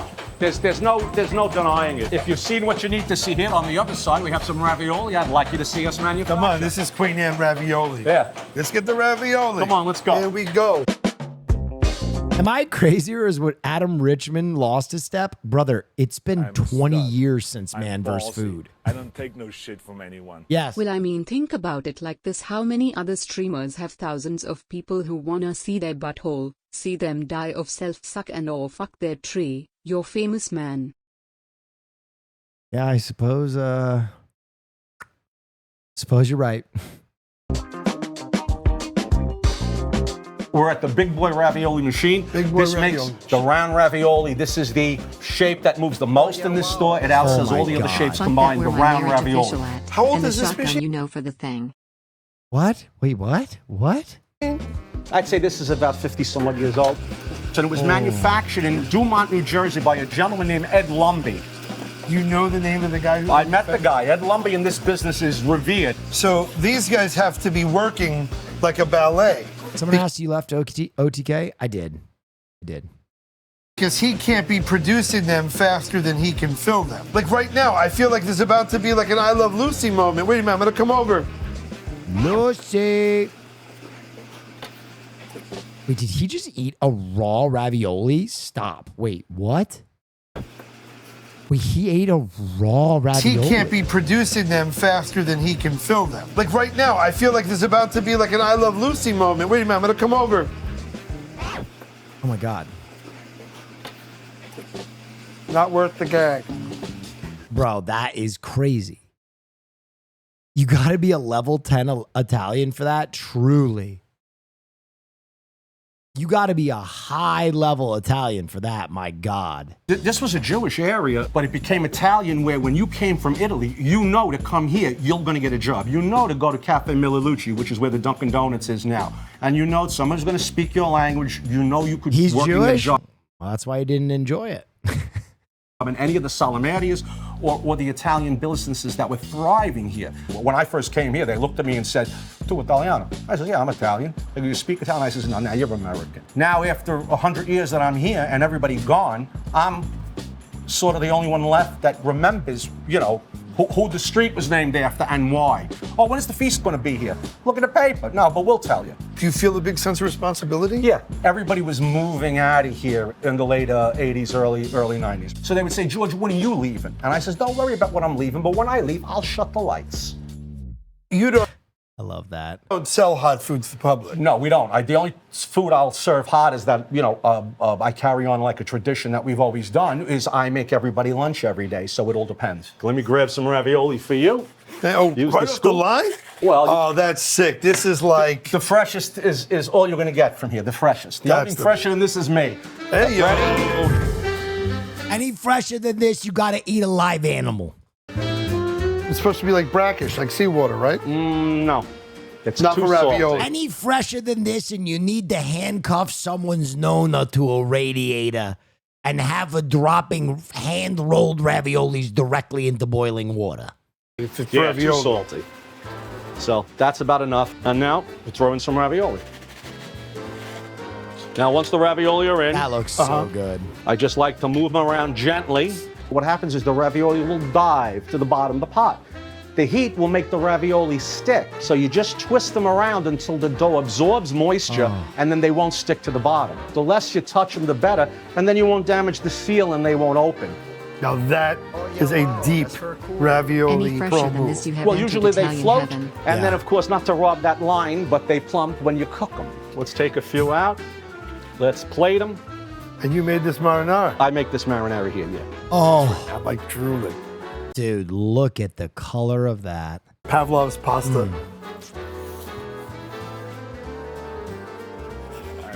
Yeah, fuck off. That looks so delicious. God damn it. All you children are obsessed with trees and whole. You have forgotten our true purpose. Door rings? Chat. Dude. Hot, huh? It's crazy because we saw how thick that dough was when it hit You are staring into our souls.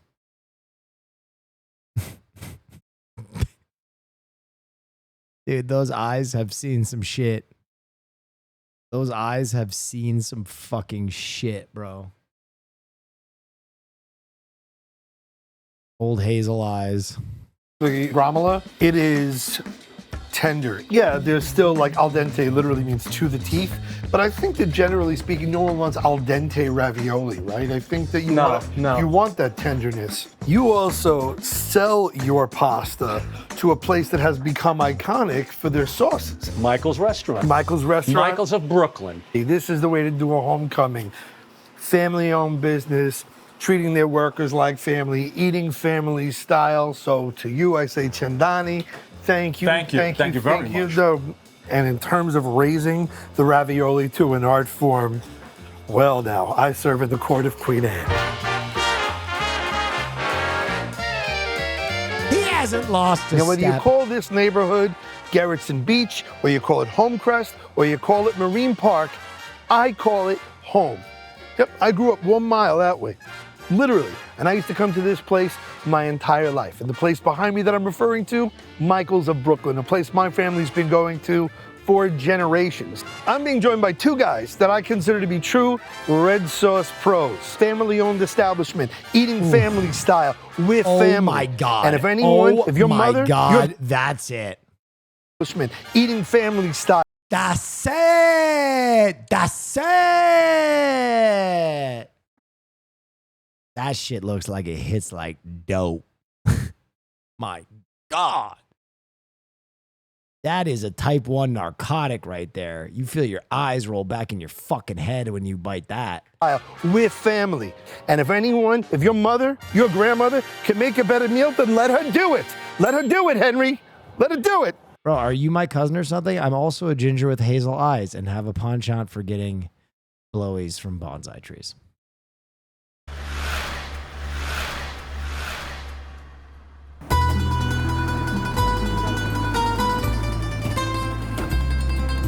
You get head from one little bonsai tree.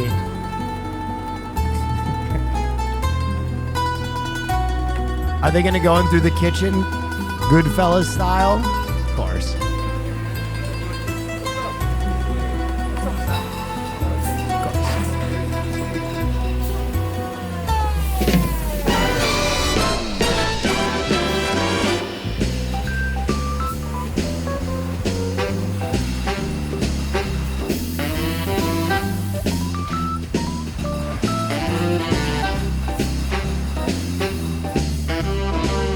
Ever since I can remember, I wanted to be a gangster.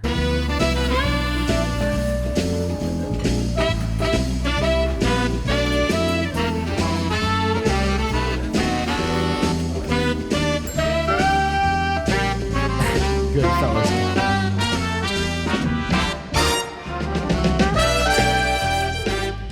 Have you guys been I must pee. I'll be right back.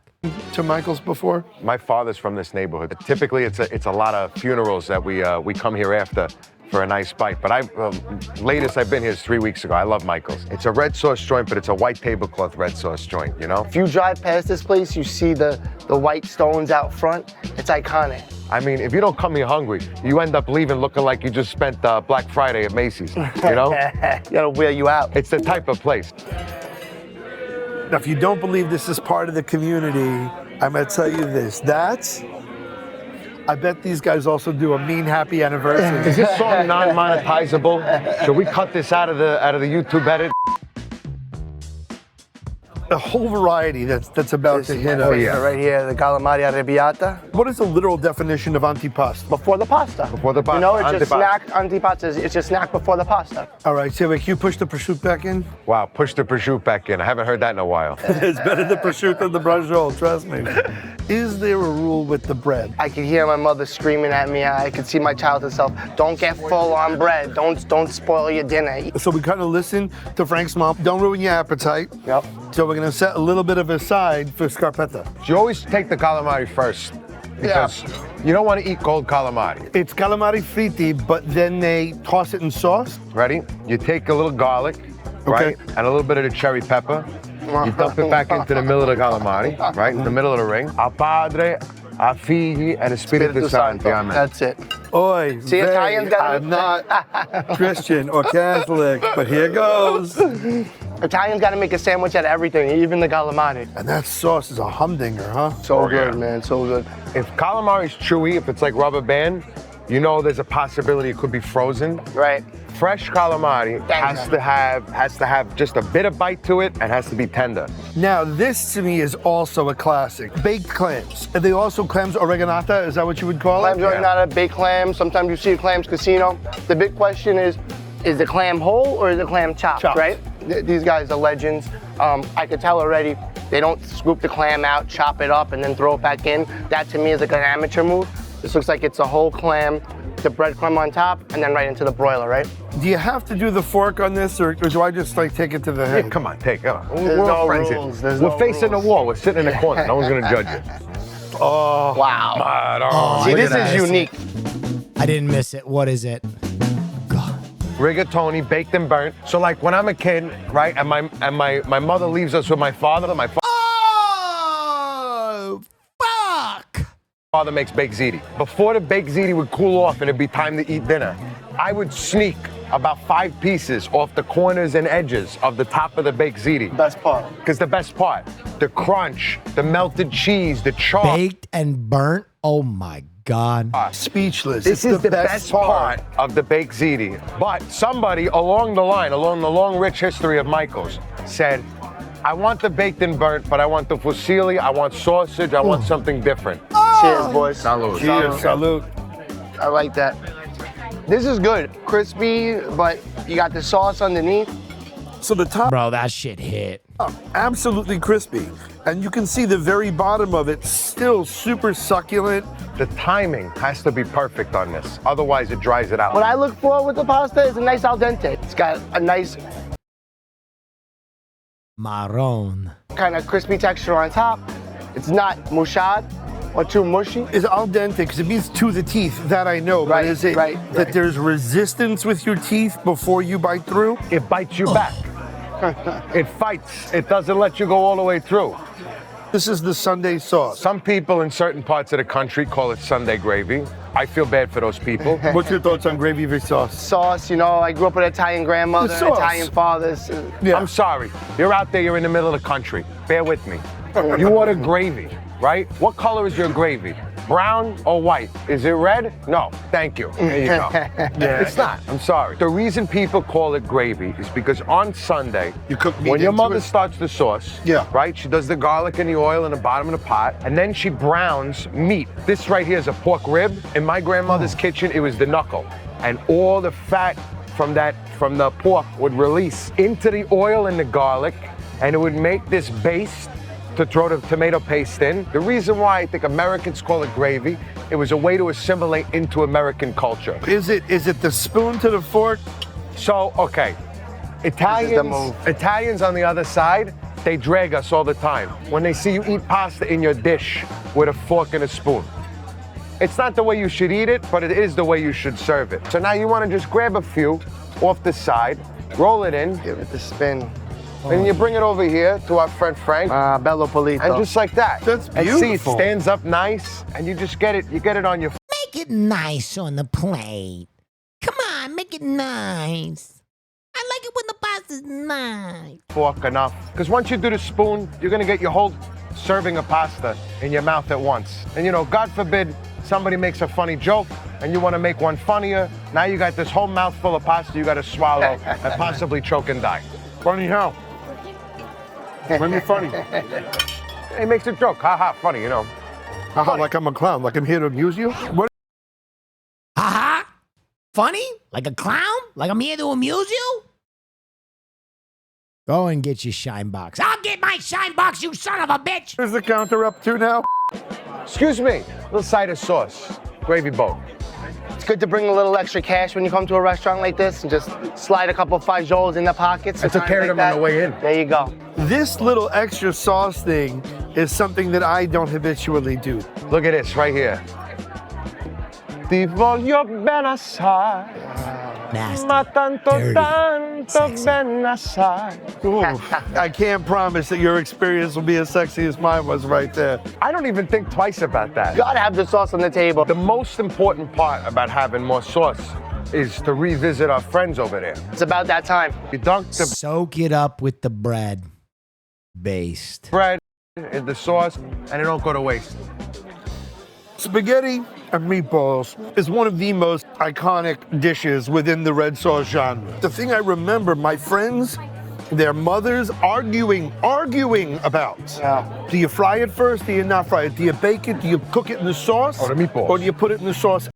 What I have come to find with peace and love is that meatballs are a very interesting art. And I think everybody likes their meatballs different. I, for one, don't think Italians make the best meatballs. I know I'm going to get killed for that. I don't think Italians make the best meatballs. I think they put too much shit in them. Give me a good Swedish meatball. The Swedes make a fucking mean meatball. And I'll die on that hill. After. The meatball is a very personal thing. That's why I'm asking It's like the pros. neighborhood pizzeria. It's like mezza. If you prefer the Italian style meatball, I love a good Italian style meatball, but sometimes there's too much going on there. Yankees, you know, we're getting into like rarefied territory here where Yeah, you might start a fight. Mine on You this just made Swedes go to war with Italians? Oh, what have I done? meatballs were like half bread, right? They were pork, veal, beef. Not everyone uses the Holy Trinity, the meatloaf mix. I think my favorite way to do meatballs is you brown them in a pan with oil, and then you finish them off in a sauce. Oh, finish them. So these guys, they ordered more sauce. Falafel and I would have or said, meatball? Oh, come on. Don't do that to me. It's meatball. Falafel is tasty, but come on. What are we doing? I'd be so afraid to make the chef feel I might have offended them. We're not that sensitive in Brooklyn. You could do anything. We don't get offended that easily. You're acting like I haven't been here or lived here. My mother's sitting at the next table. Hey, Ma. Ma. Hi, how you doing? Hello. I was telling these guys So cute. about the escarole and beans. Oh, Scarol.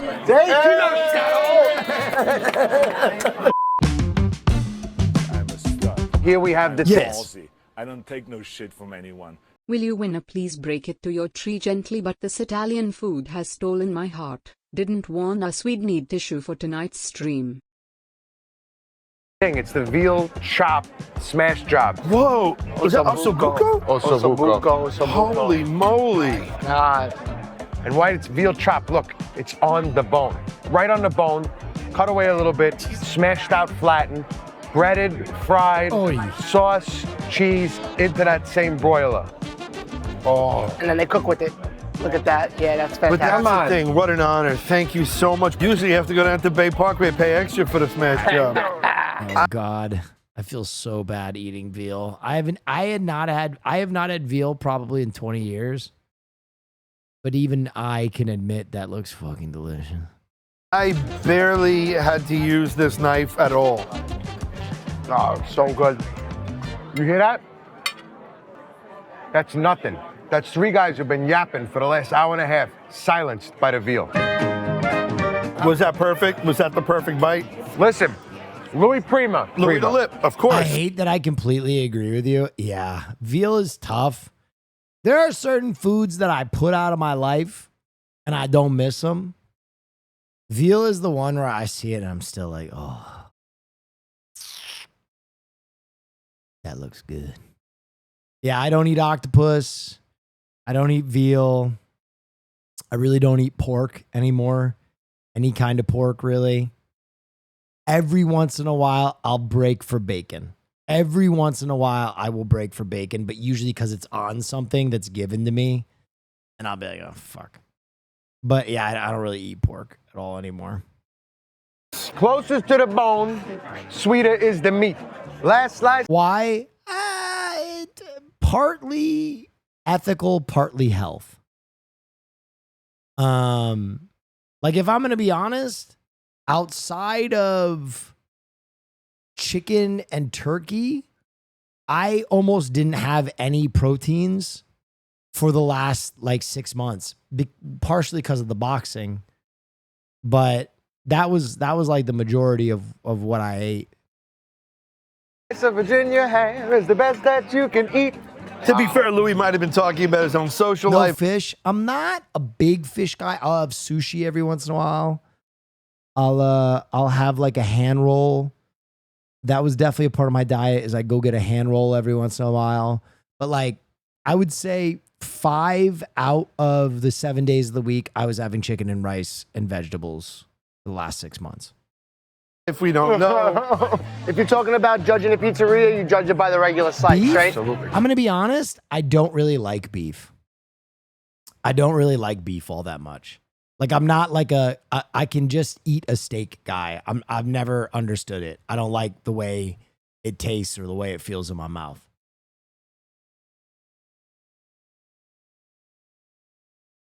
If you come into a red sauce restaurant, the chicken parm, veal parm, that's how you're judging the place. If a veal parm comes out. Even hamburgers, I mean, ground beef with pickles and sauce and lettuce and shit. Yeah. I still like ground beef. I still like bulgogi, if I'm saying it right. I don't fucking know. You guys know what I'm talking about. I still like variations on it, but as I said, like just a steak, I will almost never, I don't think, I can count probably on my 10 fingers how many times in my life I've ordered just a steak at dinner. Like any cut of steak, really. Out and it's not up to standards. It's not, breaded properly, fried properly. Yeah. It doesn't have enough cheese on top. You know that the rest of the meal is probably not going to be very good. Yeah, your aunt and uncle moved to Port St. Lucie or someplace in Florida, right? There's an Italian restaurant in town. They want to try it, but they don't want to go all in. They just want to scope it out. You scope it out with chicken parm. There you go. So ossobuco, slow cooked shank. Yeah. Traditionally a northern Italian dish. It's always served with some sort of risotto. It's just good. It's hearty. This is rib sticking food. You see the potatoes and the big. Didn't you have any of the high grade Wagyu while in Japan? I'm gonna be honest, that shit's a scam. I've come full circle on that. At first, I was like, oh, but like Japanese Wagyu is almost, it's like you eat it, it's like butter. I think Japanese Wagyu, you can have like a piece like that big as like an appetizer and be good. Chunks of carrots. Yeah. That's typically what we'd find in my grandmother's chicken soup. There you go. That's country food. You know, that's country food. There you go. I'll hold the beat. You put right away. I just barely touched the size of that. Right away. This spoon is to test the tenderness. Look at this. You just yes. Ballsy. I don't take no shit from anyone. Big Chicken has some of the worst ethics in protein farming though, man. I love meat, but I also recognize it sucks the way we obtain it. Yeah, I mean, you gotta kind of create your own hierarchy there. And as someone who owned chickens and raised chickens and whose family also had cows, I mean this sincerely, I can look into the eyes of a cow and feel intelligence and love and relation.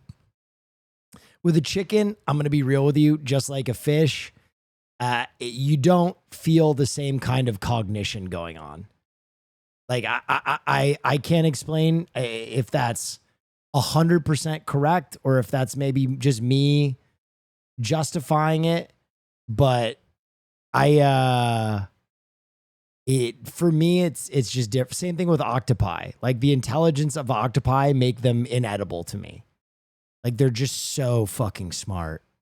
They're so smart that I feel really bad about eating them. So my mom, this is really funny.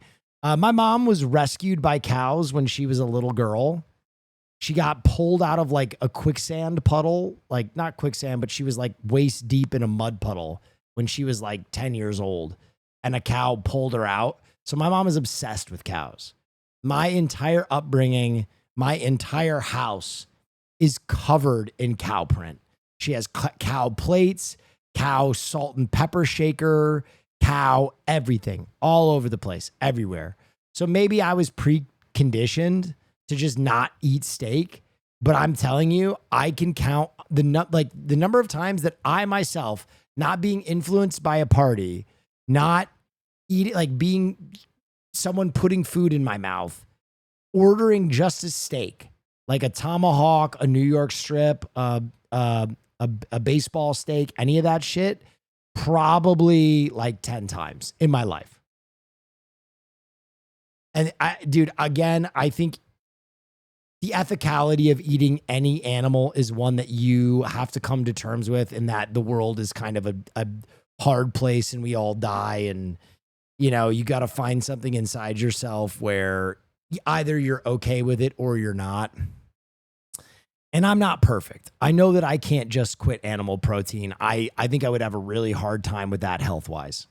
So I try and do my little part for my own mental health and my own, you know, whatever you call it, morality, that I just mainly try and eat fowl. Like turkey and chicken is like 90% of my diet. And chickens I feel a little bad about, because chickens are, you know, they're not totally just without mind, but fuck turkeys. I think even vegans can get on board on that. Fuck turkeys. Though they're just a shitty animal top to bottom. They're just a horrible, you know, mistake of nature. And they should be eaten.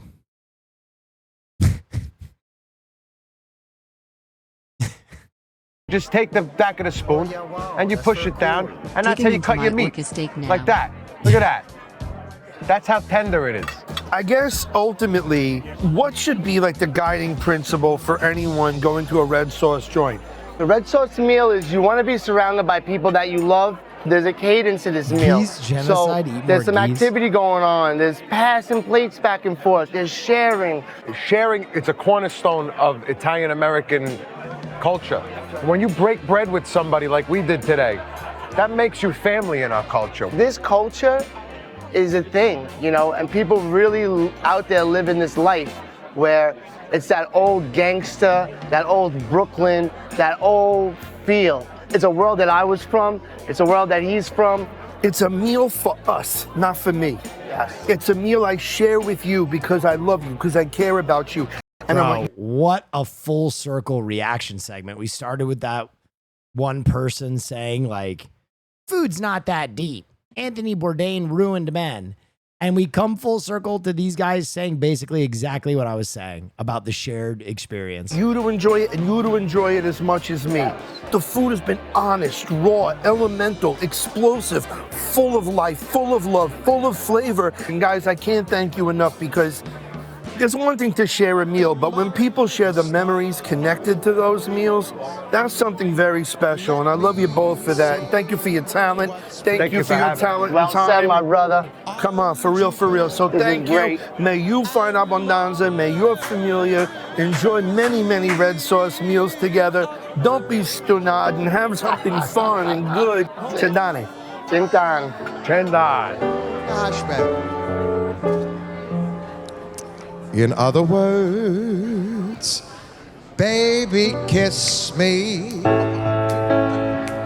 Fill my heart with song and let me sing forevermore. You are all I long. Anthony Bourdain makes men deeper and or pompous assholes. I'm going to be honest. If a food vlogger had the ability to make you a pompous asshole, I think the gene was in you.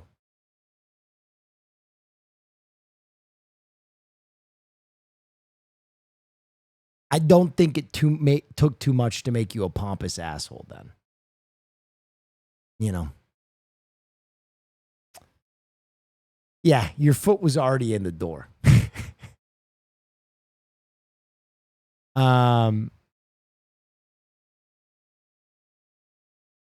What am I doing here? That's not true. What? Okay. Why is the audio of every David Corn Sweat video insane? What happened during this press tour? This is American Airlines starting to cool. To you? You guys want to go to the park? Heck yeah. Seems dangerous. Nuts. What is that line?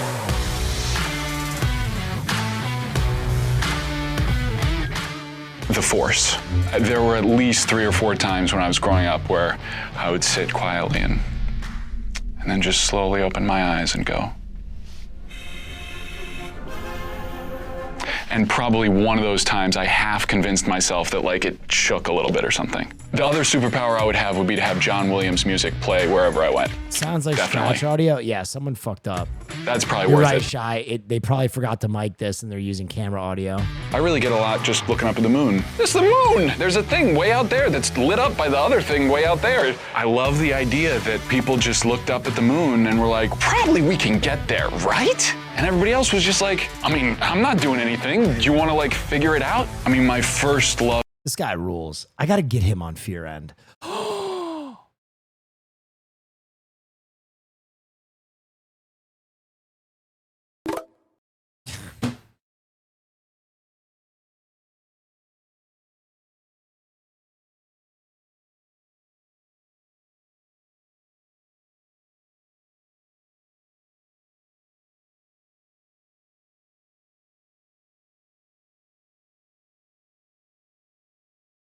Jacks.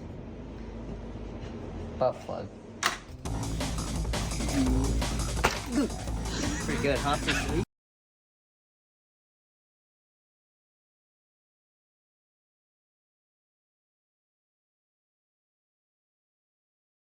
What does it mean to let your whole mew?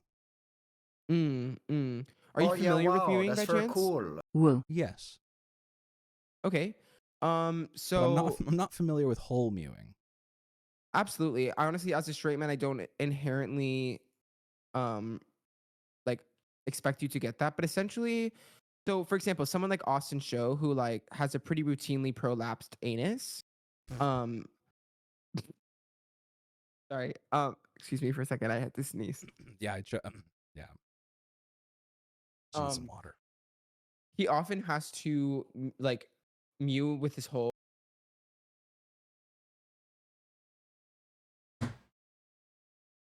Haas, are you still here? I timed out Haas during Elden Ring. And Haas, he is absolutely clapping my balls. Clapping my balls. My balls, balls, balls, balls, balls, balls, balls, balls,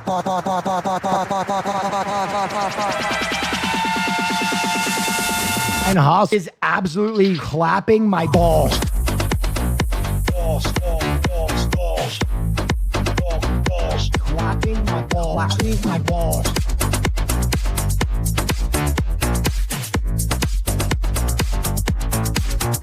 And Haas is absolutely clapping my balls. Clapping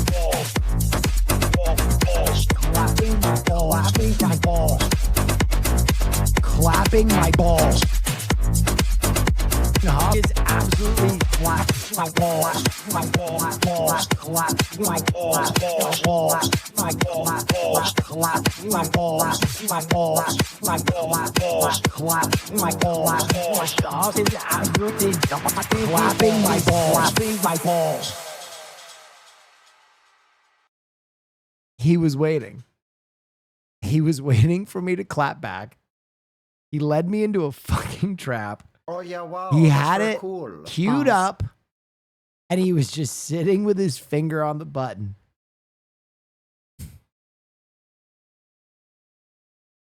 Insane. When did you make that?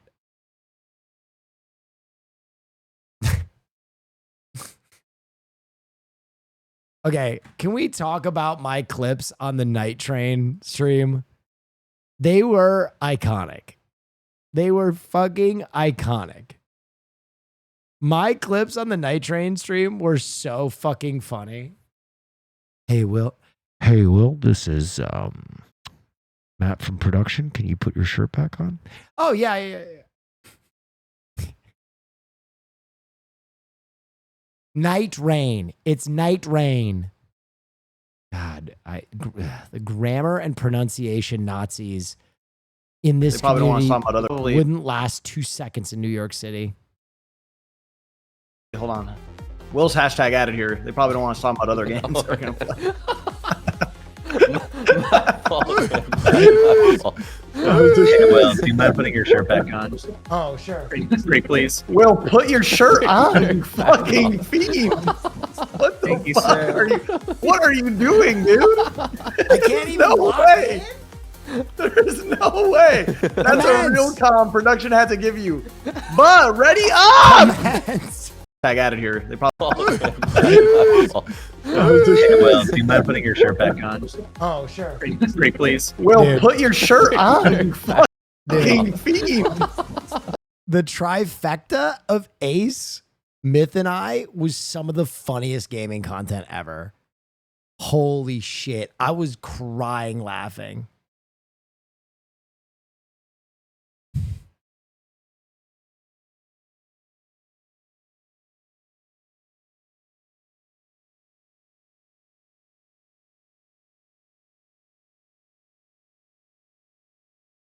Balls, balls, balls, balls. I kind of want to play some games. Kind of want to play some games. Game? I did 4 hours of React. Look at me.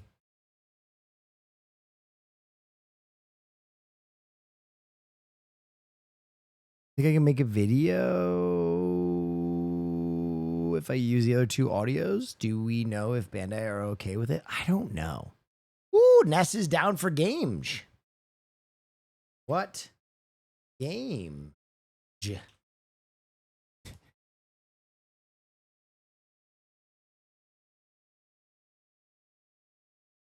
Night. Bro, I'm on Rivals and I really did throw, but the other teammate got flamed. Lucky me. Brutal. Was your teammate the jungle?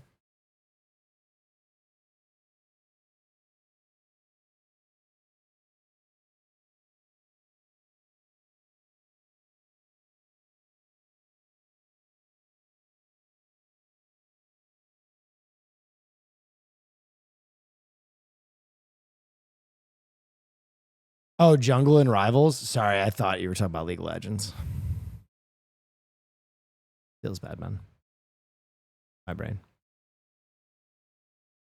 You ever get the good ending on Don't Go Outside? Yeah, I got the best ending. I played Don't Go Outside and then I immediately played it again. Real shit, high key. That's still my game of the year until Arc Raiders comes out. Real shit, high key. I'm going to play some Rematch, dude. This game is fun. This game is funge.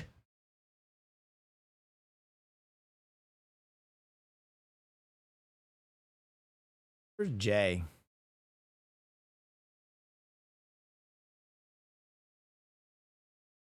Yo. Hello? Hello? What up? Dude, I'm down for some soccer. I'm the ball guy. I'm here to